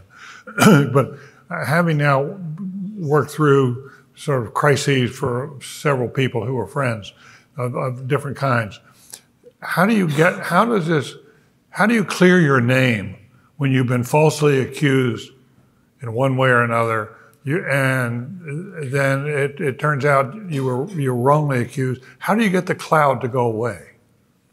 Because that is a serious problem for a lot of people. You get caught up in this, you know, sort of, and I think how do you strike a balance between being responsible and not sort of sensationalizing it? Especially, how do you avoid the sensationalization when the evidence is not clear, it's murky, and it's hard to resolve. And I can just tell you, going all the way back to a cabinet officer, and I guess it was the Reagan administration, he was prosecuted or he failed to analyze within an inch of his life. But when it was all over and it was shown that he was innocent, he had a good question. Where do I go to get my good name back? Where do I go to get my good name back? That is something I think that the media really has a responsibility for trying to be very thoughtful about that. Let's go to Yair next. And I'll just quickly add, you know, I think this is perhaps one area where, horrific as these, you know, crimes have been and are in the Catholic Church, SBC had its own issues. Lots of church, you know, we do read a different sort of timber pace of headlines, right, than the heartland, than people who are just going to church and steadily going to church and not really thinking that much about these things. And so I think it's worth maybe remembering that even though, just like with political journalism as well, like even though we move so fast and it's Twitter feeds, there are a lot of people, maybe it's 80 or 85 million evangelicals, who many of whom are just sort of less mindful of these coastal elite dynamics, and they're just going to church. So there's a little piece there to keep in mind as well, Yair. Well, I just really appreciated that David just set up my question so nicely, which is very politely saying that maybe journalists themselves have some institutional cleanup to do. Because what I thought I really liked about your presentation is together they were kind of complementary in that David talked about the erosion of trust in institutions, and then Jonathan pointed out it's not just the weather. It's not a thing that just happened to the institutions. It wasn't just done to them. It's something they were complicit in. And it's easy to talk about that when I come about other institutions, but the way you're going to fix it or address something is always in your own backyard, and that's for all of us is journalism. And the question I want to throw out to the room, and I think a lot of us are thinking about, is what are things that actually the journalism industry could do to demonstrate that they want to regain trust, to regain certain trust? Now, obviously, there are outside forces that we don't control that spend all of their time trying to discredit what we do. And you can make a whole huge list, and all of those things are true. But it also is true that there are things that we have control over, and those things do affect how we're perceived and whether we're trusted. And when you pose like, how does somebody clear their name after a tremendous number of scandal stories, and then it turns out it's not so, but who hears that other part of the story, right? How we cover that kind of story. That's one of many examples of questions that could be posed, and something I think about a lot. What could newsrooms do? What could journalists do? How do I as a journalist show my readers that I'm accountable, right? And and how do I earn their trust, and how do I hold that trust? And I feel like that's the most important thing that we can have as a journalist. How do we build that? And I'm saying it to the room, but also to the people on the panel who don't work in journalism, and sometimes the people from the outside can see things that those on the inside can't see. So I'm kind of curious what you think. I mean, thank you for asking that question. I really glad you asked that question. I mean, you pose it that way. When I was talking about the kind of, having a larger social vision and the role that all of you play in that, right? I so appreciate the ways that your field holds my guild accountable, right? The work that you've done, say, for example, on whether it's the Catholic Church, particularly the work the Washington Post has done on Southern Baptist Convention and the New York Times, right? Exposing the kind of mendacity and hypocrisy, that is absolutely so important. And I get teary-eyed when I also see pieces, right, in the Atlantic or the New York Times and others about the daily quotidian rhythms of people just trying to live right and love right with their God and their neighbors and in their communities, right? Like the people that you said that, hey, they aren't thinking about some of these larger political dynamics, right? They aren't thinking about some of these larger cultural wars. They are trying to figure out, how do I remain in community during this pandemic? How do I actually have my children part of weekly rituals, right? That are important meaning making for them as a family, that make sense to them, right? And it's the smells, it's the tender touches, it's the actions and activities that you're able to capture of everyday people, right? That I think helps us remind us all of the ways in which we need each other, right? And I started off with this language of social vision, and it's actually, she's not here. I love the way that, is it Mary Gay? She's coming, she's in the air. At the New York Times, I love the way that when she talks about New York, the way she talks about people who had a social vision, the way that they thought about the rail system, the way they thought about libraries, the way that they thought about parks, the way that they thought about community, right? It was in relationship to one another, right? And that is where I think those types of stories, particularly from a religious perspective, I think that helps. It engenders the type of hope that we talked about earlier in the face of what we know to be the ubiquitous nature of evil.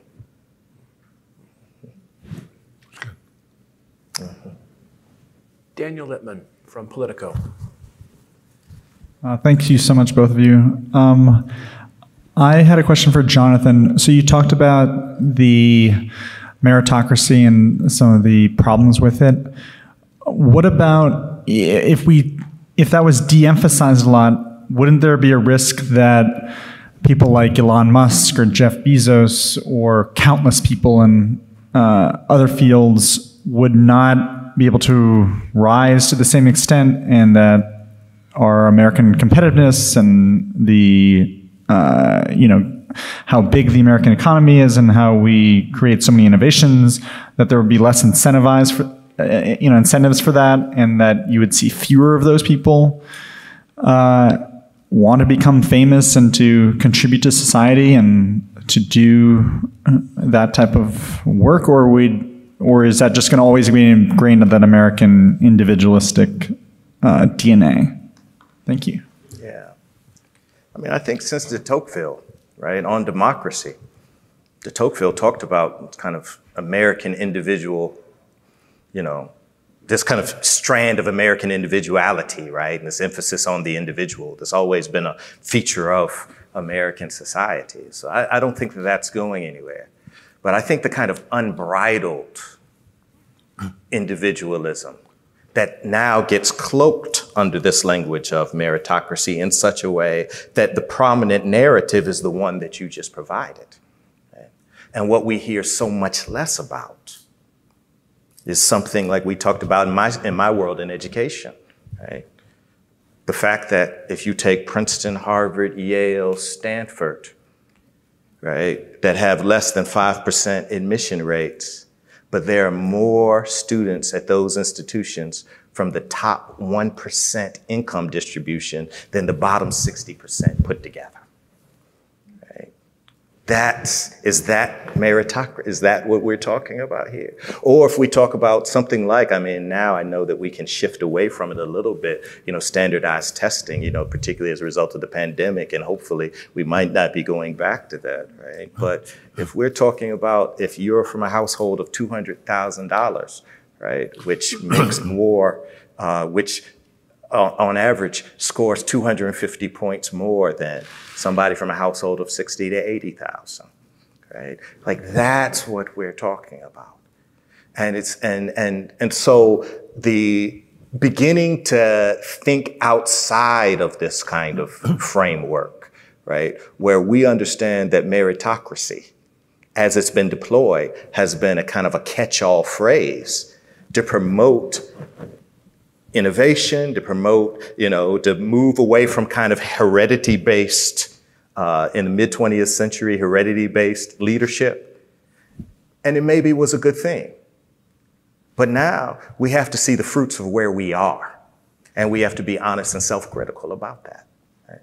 Got a couple more people on the list, but I wonder, just had David, please follow up. And I'd love to hear your thoughts, David, too. And this is kind of a small point, but if you got rid of or you de-emphasize a lot of like the gifted programs, the tracking and all of that, that's in public schools, would you see a flight of lots of these very smart kids to private schools by their parents, where they're like, and wouldn't that create a cost on society at all? Or I'm saying, I think we've already seen that. Yeah. We've already seen that, right? Whether we're talking about the kind of flight to independent schools and private schools. We already see that. Or whether we're talking about the top funded public schools, like say a Stuyvesant in New York, right? We've already seen in terms of the access to get to those schools and who gets the access, right? So those dynamics, that horse has already left the barn. Right? So if anything, now it's a matter of how we're able to democratize, right, these privileges that right now are at the hands of a very concentrated elite.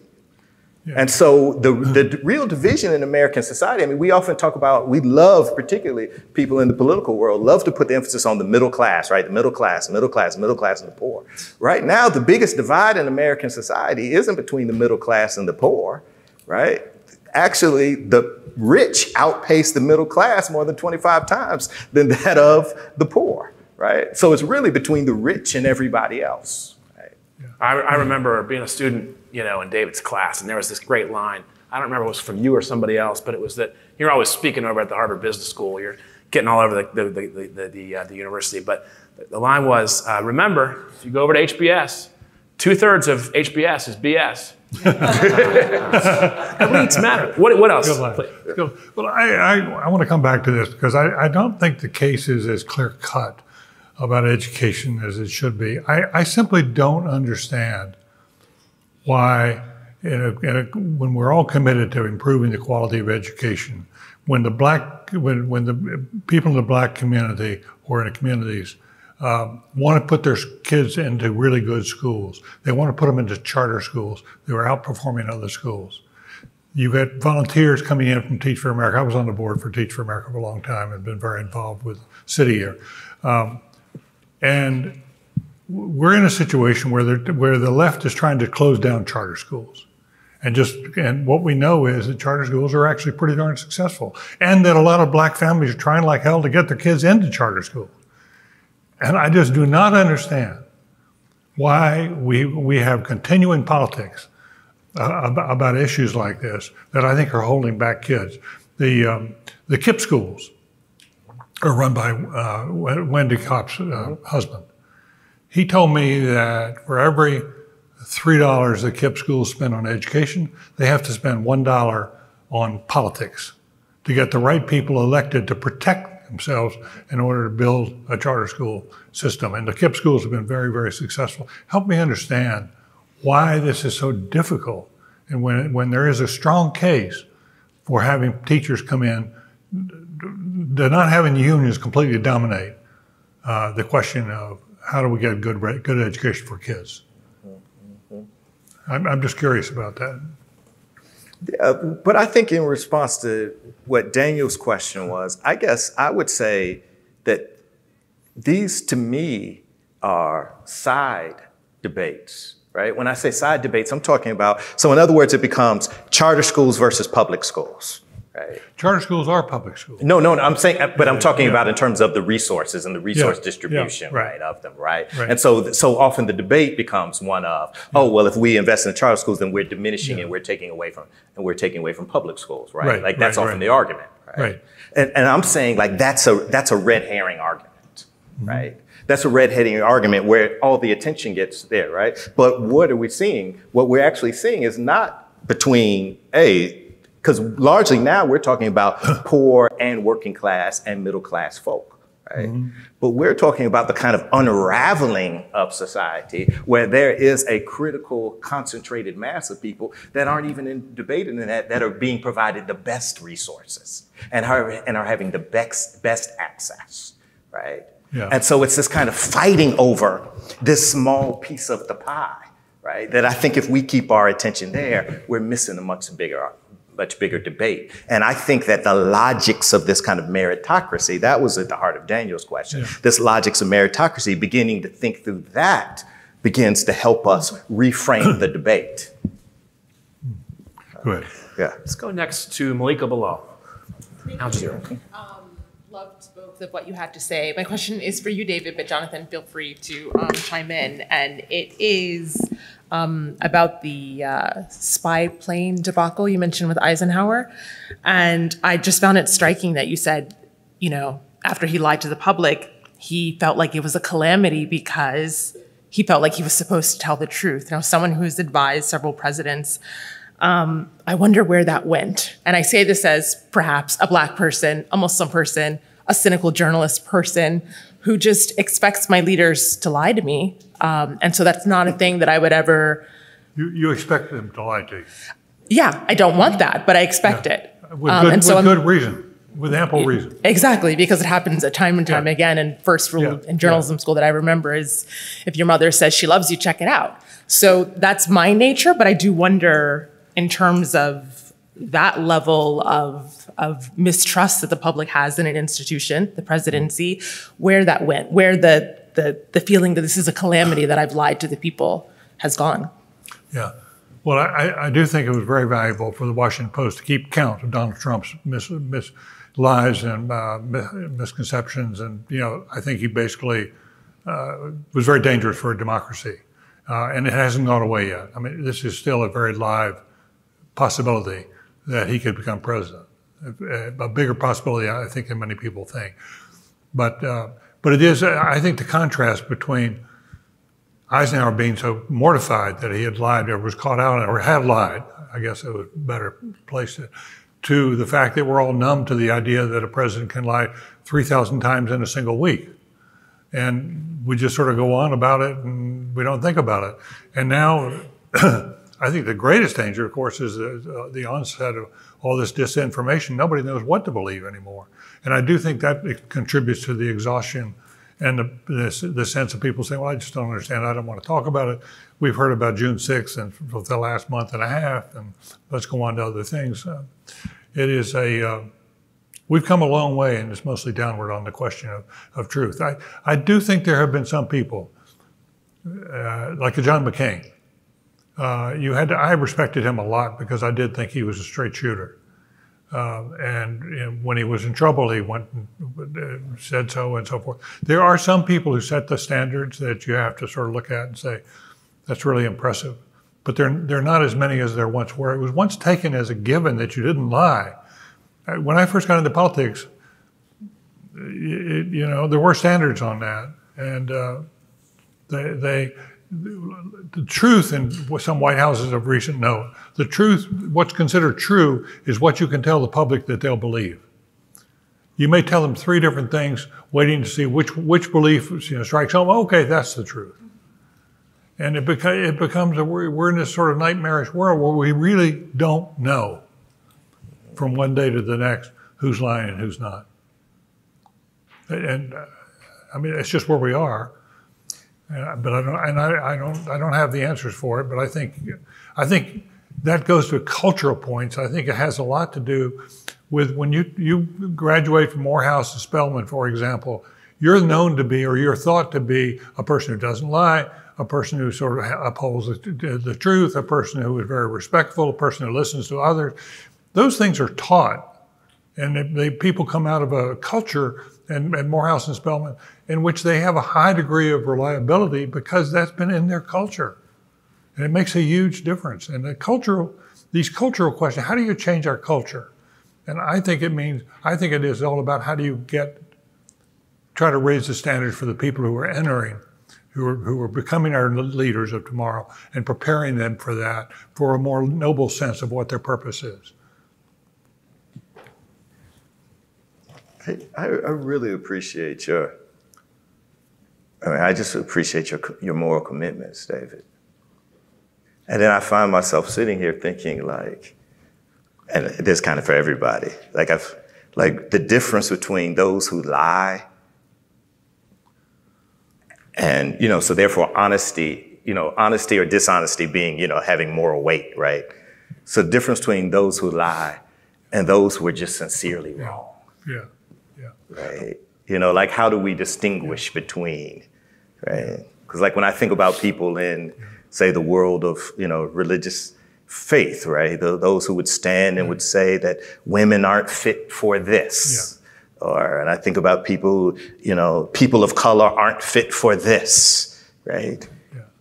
They thought they were speaking from honesty and sincerity, and they're just wrong, right? Yeah, I do have a sense that the people who occupy the high ground, the moral high ground in our public discourse today are increasingly Black women of color, because they had the experiences they've had, the discrimination they've faced, and the fact that they're now willing to come out and undertake these reforms and push for it. It's really, I think, encouraging and admirable. And I wish we could spread it to others. But not in every case, obviously. But as a general proposition, it was like for a long time, the Israelis occupied the moral high ground in the Middle East. They've slipped off that for a variety of reasons. But for a long time, it really distinguished the Israelis as a people. And we have slipped off too. And whether we can get it back or not, I think will have a huge impact on our leadership in the world. Yeah. Listen, if you don't mind me saying, y'all know I like a story, right? I love a good story. You just gave me the opportunity for a good story. All right, Benjamin Elijah Mays. We had 2 in here. Joanne Robinson. That name strike a bell with anybody? Joanne Robinson? Got one. Mary Fair Burks. All right. We talk about you just said that, black women are like increasingly at the forefront. Like, I'm one who loves to make the argument any opportunity I can that black women have always been, right, at the kind of moral forefront and always been the kind of, moral leaders. I mean, when Martin Luther King Jr. shows up to Montgomery, Alabama, it is Joanne Robinson. It is Mary Fair Burks, two women, English professors, Alabama State University, that has started the Montgomery Women's Improvement Association, that was fighting for anti-discrimination and segregation on the buses, right? That was fighting for voter registration, that was fighting against sexual assault at the hands of both white and black men, fighting against that in town. And it was these women who actually took and shaped a young Martin Luther King Jr., right? And so it's easy today when we say things like, well, where's our Martin Luther King Jr., right? We're looking for that kind of one symbol of leadership, right? But really, historically, when we think about who the true leaders were in that community, King was a symbol.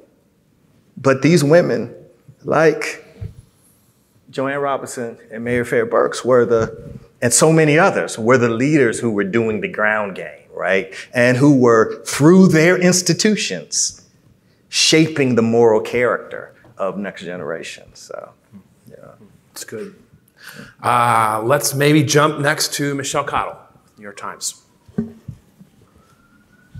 Okay, so David has me thinking about a second question as well, which is in the case of people lying to us, what we expect from our leaders. How much of that do you think is attributable to kind of our expectations changing? I mean, for example, JFK's health, he lied about all the time, and his personal life was appalling. But back then, it was considered a zone of privacy, and he was protected by, to some degree, the press that covered him. But you could never get away with that today. There is no aspect of a politician's life that is considered out of bounds. So it seems like there's at least a little bit of different expectations and cultural mores at play. So that's one. And then another one is, you had mentioned you talk to young people and they're angrier. You're feeling they're angrier and they're frustrated that the system has failed them. Do they have a sense of what is a potentially better path forward? And as an example, Gen Xers, we used to be told, didn't like government, but they were up for activism and volunteerism. Are you seeing kind of a next generation that has some ideas about how they would want to approach things differently, or are they just so frustrated that that's not at play? Oh, I think we see tons of young people who are innovative in their thinking, especially the social entrepreneurs, who've come into the nonprofit space, and they started by, in many cases, feeling that they were filling a hole left by government failure, say, in education. And they were coming in to sort of repair the breach, if you would. They've changed their mind on that now. They no longer see the government as they're sort of the alien, but they realize, for the most part, that they need government. They need government as a partner, because you can't scale up very easily. It's so hard. It's easy to start an organization. It's really hard to build it up, to hit a $3 million level, for example, is really, really hard. But there's a lot of innovation, and people who want to get in, and they just as innovation is respected in Silicon Valley so much, it is the nonprofit world. There are just a ton of organizations in which there are more volunteers than there are spaces. And there's a real question of how do you expand that. National Service would do that. The idea behind National Service is you pump more money into community organizations. You don't do it at the federal level. Rather, you support things almost as you get a grant if you prove that you're worthy of it, because it's like getting mezzanine funding when you're in that field. And I think there is I see with these veterans coming back, and military veterans, you and I have spoken about this, coming back from Afghanistan and Iraq, They are so hot to trot to rebuild the country. They remind me so much of the World War II generation. They're very enthusiastic about it. They'll stop at nothing. There are a growing number of people. I'm involved in trying to get more veterans to run for office. We've got a pretty good stream now going into the to the House of Representatives, and the quality of some of the people there who are veterans, several of them women, is changing things in the House of Representatives. There's a more centrist group that's now emerging, people who work across the aisle. It's very small, but it's very active. And is, I think, doing some really, really interesting work, getting it done. So, yeah, I think having people with an innovative, enterprising spirit is not a problem. I think having people who really care is not a problem. A lot of them don't want to go work in a corporate life anymore because they think it's so compromised. And so that appeals to them to come into the nonprofit world. But as I say, we just don't have enough places for them at this point. The Peace Corps has faced that problem for a long time, that the number of applications is much greater. And the nonprofit field, too, is where you can get some of these gaps closed. Right now, I'm on a board because somebody called a New Prophet.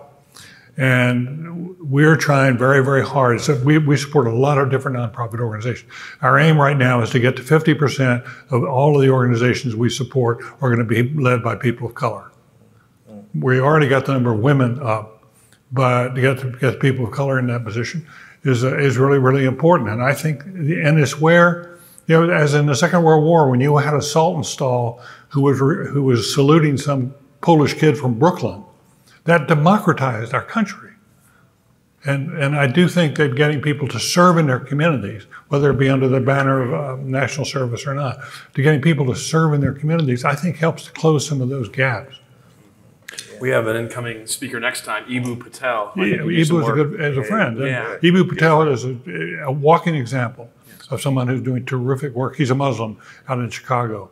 And he's been, is he coming to speak this time? Yeah, the next forum in Napa. He's great. He's really, really good. I mean, I want to just raise one for Matt, because I think this topic of, look, right, I recognize right now that there is a camera in the back of the room. And it affects the way I act and perform. I'm glad it cleans up your act. It helps. It'd be better if we were wearing flip-flops down by the beach, but we're doing it in front of a camera. And there's a lot of chatter about this right now, right? That like cameras ought to get done away with in the Congress because people would perform less and they would actually work together. And there's been talk of social media maybe being completely abolished. That would help. Or there's been talk about building our brand. Can we build my brand? Can you help me with that? And I'm curious about how to interact with that honestly as a journalist. Matt, you've been in the industry for a while now, and you're part of our advisory council. And it's one thing to say that we should use Twitter less, but a lot of us have to use Twitter for our work. So how does that fit into the calls for healthy reform? Yeah. Can you hear me? Or do I need to? Yeah. So, well, I guess this was a great discussion, and I mean, I agree. If anybody came up to me and their lead was my brand, I'd be a little concerned about them, and I don't think we should lead with the brand. And I also agree, talking about Benjamin Elijah Mays, that we need people who are not seeking the limelight, at least primarily, that are, whatever your cause is or the movement, there should be a lot of people who are primarily there to mentor or to be intellectual leaders without running to have a brand. But by the same token, Dr. King did have a brand, and I think the term you used effectively used the media. Yeah, you said symbol, but it's basically a brand, and I think his enemies or adversaries would have liked to have eroded that brand, and he was very effective at, I'll use the term marketing his ideas, which were, I think, noble, but they were meant to persuade. And now we have the example of Zelensky, who is an actor, and I believe that his primary the thing that we like about him primarily is the substance of his message. However, I don't think we could discount the fact that he is a good messenger. He has built a brand right now, and he's incorporating marketing techniques and showmanship even to persuade and to advance that brand and that message. And I think his motives are pure, in my opinion, and that's key. And this comes to, I think, the challenge is like being in this world, but not of this world. And I think I agree with the danger of the trend where everybody at all times, their primary goal is to be the star, to kind of be a rock star and to be a brand. But I think that what makes this really hard is that you have to simultaneously have a purpose and have the right motives and focus on ideas and change. But you also have to be in this world, cultivating to a certain degree a brand. Maybe it's a Twitter following. And those two things, that tension is constantly at odds. So I guess my question, I would ask Jonathan, my question is, do you agree with that even though the brand part and the marketing should not be the #1 goal, that you still, a movement somebody has to be focused on building an image and marketing techniques? This is where I think the role of institutions can come in, right? Because if we have institutions that can keep us grounded and can hold us accountable to a larger vision and to a larger goal, right? I believe that then that frees up the space to allow some to do exactly what you're describing. I mean, that was King, right? That was King. King in terms of he knew how to effectively use the media. He knew effectively how to use television cameras, whether it was in Albany, which wasn't as successful, or Birmingham, where he was very successful, right? Because he was able to pique the nation's attention, right? By getting into their living rooms, right? And seeing the sort of torture and terror that people of color lived up under every single day. Right? And there are people, particularly those of you in this room, that are able to do that so effectively. Right? And I would never want to besmirch that. At the same time, he was also part of larger institutions that, including those Student Nonviolent Coordinating Committee, Southern Christian Leadership Coalition, NAACP, many of which were often coming at him, critiquing him. Students called him the Lord facetiously, right? Because of the fact that they thought that he was always preening in front of the camera, right? And so young people were holding him accountable, right? Ella Baker at the Southern Christian Leadership Coalition was holding him accountable to his kind of misogynistic, autocratic tendencies and ways born of his Baptist church, right? But that's where having these others, right, as part of healthy, robust institutions, I think makes all of us better. And I guess that's what I was suggesting, right? Yeah. That when we move away from and we discount the institution and we only privilege the individual, then we aren't going to have movements. We're just going to have moments. Yeah. Jonathan brought up Ella Baker. She's another name people don't know very well, but it was extremely important. But what I found very interesting about her tie to today is there's an experiment underway now in the Black movement, especially Occupy Wall Street and BLM, in which there's a view that the old way of having a leader at the top should give way to a new way of approaching this. Ella Baker believed very strongly that you build at the local level, you build at the community level, and you build from the ground up. And we don't want just 1 or 2 leaders out there, because by the way, one of them could easily shot. And we want to have a different structure, and some people are calling it leaderless, and another person's calling it, no, it's leaderful. But the whole idea is to move away from the notion of having king or having X alone, and try to have a more balanced thing where you've got a lot of people at the bottom who are not recognized necessarily. They don't get a lot of attention. They don't have a narrative, and they certainly don't have a brand, but they make huge contributions. And I just found she went off to form SNCC because she felt it was would provide a different kind of, and John Lewis went with her to see if they could provide this different kind of leadership. Strong people don't need strong leaders, she used to say. I think I used to say.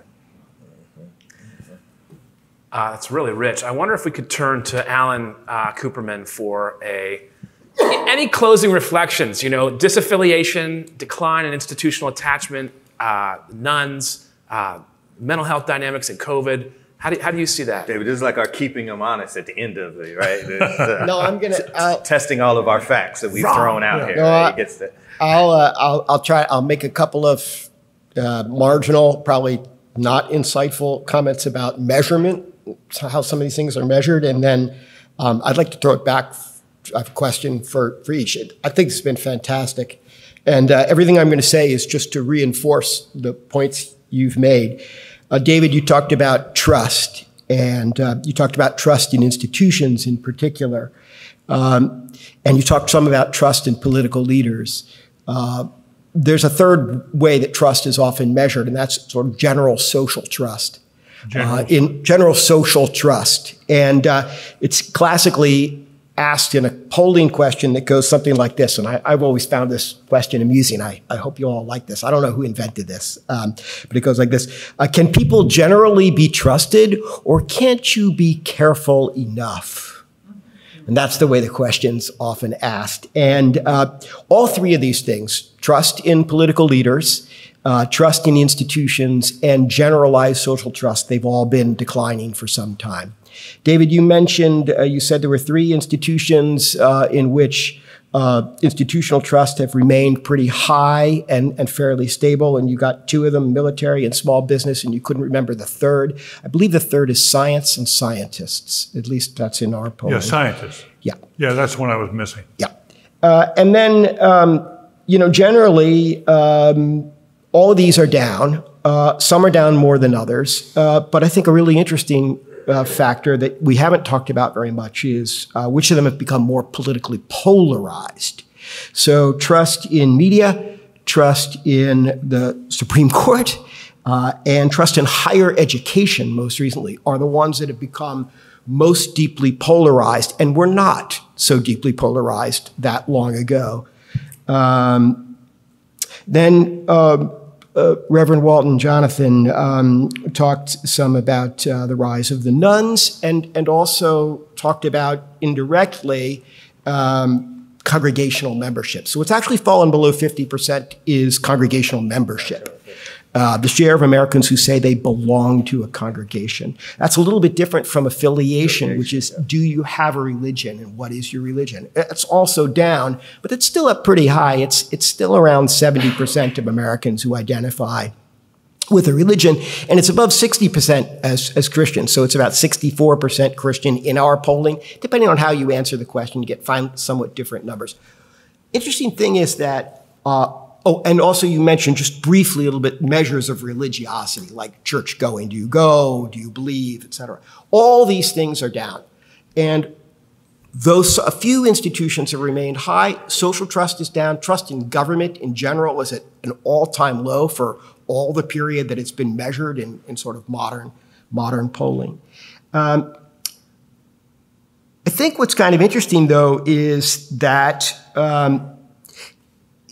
there's a tendency, because all our lives we've seen all these things go down, to think they've always been going down, and that it's like all of history has been a decline, or all of American history has been a decline in all of these things. And I don't think that's the case. Of course, we haven't had modern polling since like the 1940s or 50s, and so there wasn't measurements of trust going back before, say, 1940. On the religion side, though, we do have measures, and historians of religion have looked into this, and congregational membership rose fairly steadily in the United States for nearly 200 years. and reached a peak sometime in the 1960s or 70s at around 2/3 of Americans who said they belonged to a religious congregation. And as we now know, it has since dropped fairly steadily since the mid-1970s to below 50%. Now, I think the question I want to ask for David is about polarization, and if you'd comment on polarization and its role in declining trust, why these particular areas, or anything you want to say about polarization. And Reverend Walton, what I'd like to ask you about is what allowed the rise of these institutions in the first place? Why did congregational membership rise all those decades and decades? It rose all through the 20th century until it peaked again sometime in the 60s or probably the 1970s. And since then, it's been declining. In particular, I wonder about the relationship with economics. And I think you did touch on this. Both of you touched on economics. By the way, David, at the end of your conversation, said your remarks, said something really interesting. Social trust is a social good, and it's unequally distributed in our society, just like other social goods, just like income, education, healthcare, and so on. And the people, and I'm talking now about the generic social trust, not just the trust in institutions. The least trusting people are the people who, in many ways, think of it this way, have a damn good reason not to be trusting, right? It's the least of us who are the least trusting of us generally and of our institutions. And if you read, and I'm not, I'm way out of my league talking about economics, the history of economics, but Sayers and Piketty and others they know much more about how to measure economic inequality. But economic inequality declined in the United States for the first half of the 20th century. From the Gilded Era through the Progressive Era, economic inequality, as I understand it, as they measured, I could be wrong about this, but I understand it to have declined.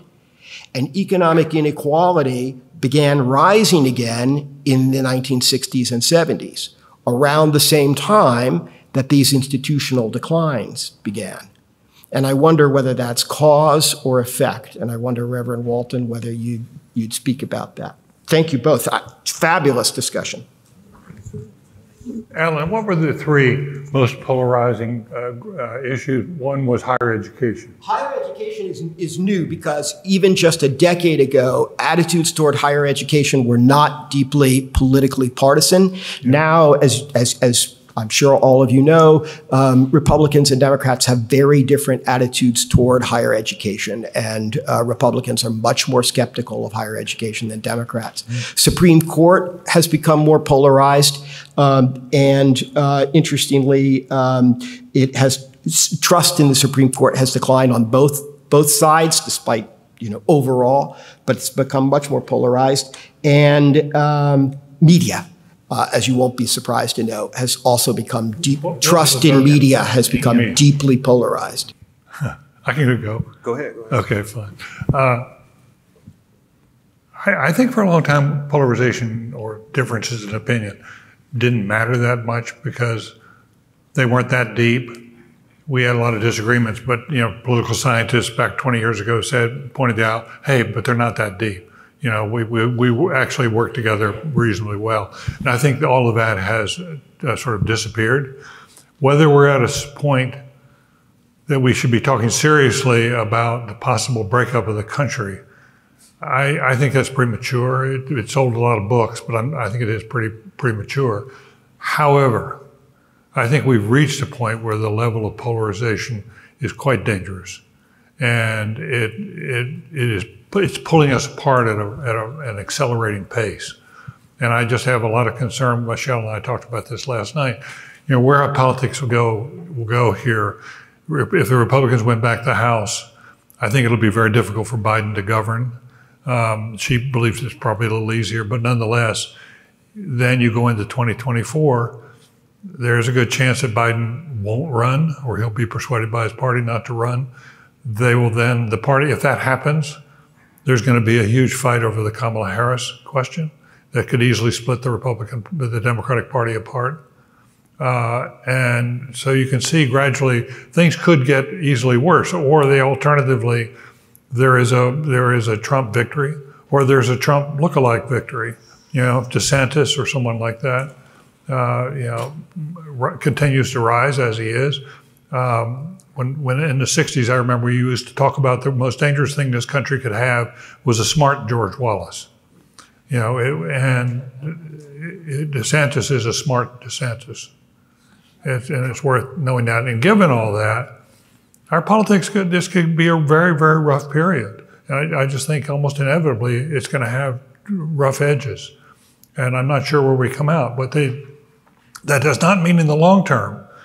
You know, there are going to be, you know, a variety of groups that are growing up, like your own discussions about how do we create a better country, how do we create a better society, and what needs to be done. I think my sense is that there's going to be a response that's going to be probably not very well organized, and I'm not sure going to the streets is the only way to go. Put pressure on the system. I think there's got to be like voting and whatever Stacey Abrams winds up doing. But I do think that the rest of us have to be mindful that what we're leaving behind could really be dangerous for our kids and our grandkids. And I don't think we're anywhere close to getting out of this or close to turning it around. Can I ask you a quick follow-up? But long term, as I said yesterday or this morning, I'm more optimistic about the long term. Or not more optimistic, I'm more hopeful about the long term. Dude, Jonathan, do it, and then we'll get to Alan's question to Jonathan. Okay. Yeah, I just wanted to follow up on the DeSantis comment. You mentioned DeSantis as a Trump copycat. I'm curious, actually, for both of you to comment on this. Do you consider somebody like DeSantis or any of the other Trump copycats to be as serious or existential a threat to American democracy as Trump is?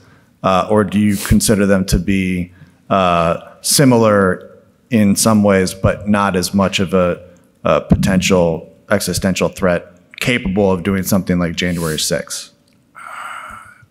Well, I would have to tell you, I think it's almost certain that if DeSantis were elected, he would be much more polarizing than what we've seen so far. That's just sort of built into the equation. And, you know, he's pretty wily. He's come a long way very, very fast.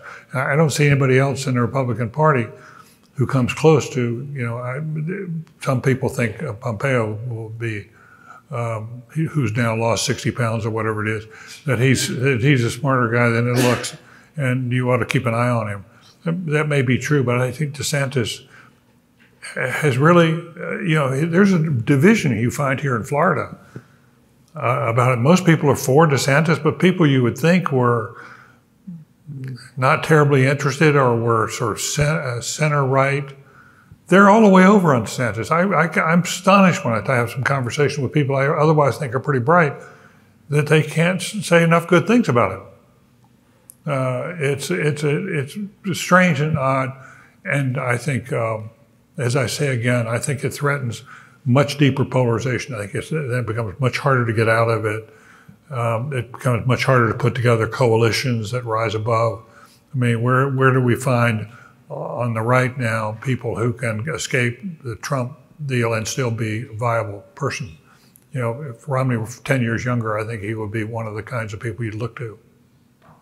All right, so moving from political candidates to religious renewal or growth back in the day, and where did it come from? Maybe that'll close us out, Jonathan. Yeah, I mean, great question, Alan. I mean, I have to say, in terms of the rise of, you know, church membership and affiliation in the 20th century, I mean, I don't want to, you know, speak in terms of beyond my own kind of knowledge base about that. There's a couple of theories out there. One, for example, like Kevin Cruz, his book, One Nation Under God, he talks about how there was a kind of a larger ideological framework, right, that where political and corporate business interests, right, kind of were a part of that and promoting in this kind of Cold War sensibility, right, promoting church membership, right.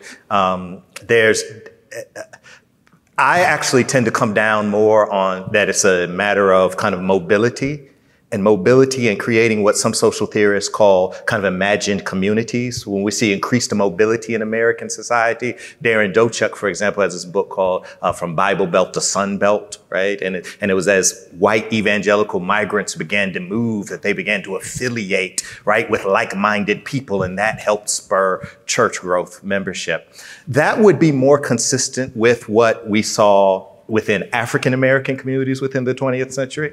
And I have to say, African-Americans start off at a very different place due to the logics of segregation, right? And so the kind of quote unquote church-state divide based upon the logics of Jim Crow, you don't have that level of divide because the religious center, right, becomes such a social center. Some refer to it as a nation within a nation, right? And so therefore at local congregations, that's where you had the printed press, right? That's where you had political organizing takes place. That's where you had Black women's club movements and affiliation, all housed within these congregations. And then, of course, with the Great Migration, you had congregations that were leaving the South that were moving to urban areas, not just in the North, but whether it was to Atlanta or Birmingham or to Chicago. Often congregations were moving together and then affiliating with other congregations, creating these kind of imagined communities. That's how you get places like Chicago described as, quote unquote, up South, right? Because the churches helped to kind of recreate Southern communities. And that contributed to the rise in church membership and an explosion. We think of quote unquote mega churches as a late 20th century phenomenon, but that's actually more of a mid 20th century phenomenon. And so much of it had to do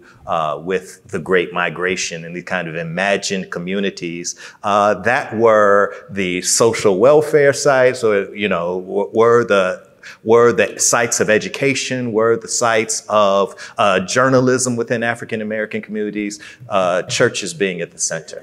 And so I would attribute it kind of to more about mobility in the mid 20th century, while nodding and gesturing to these other kind of ideological, as it relates to political and corporate interests.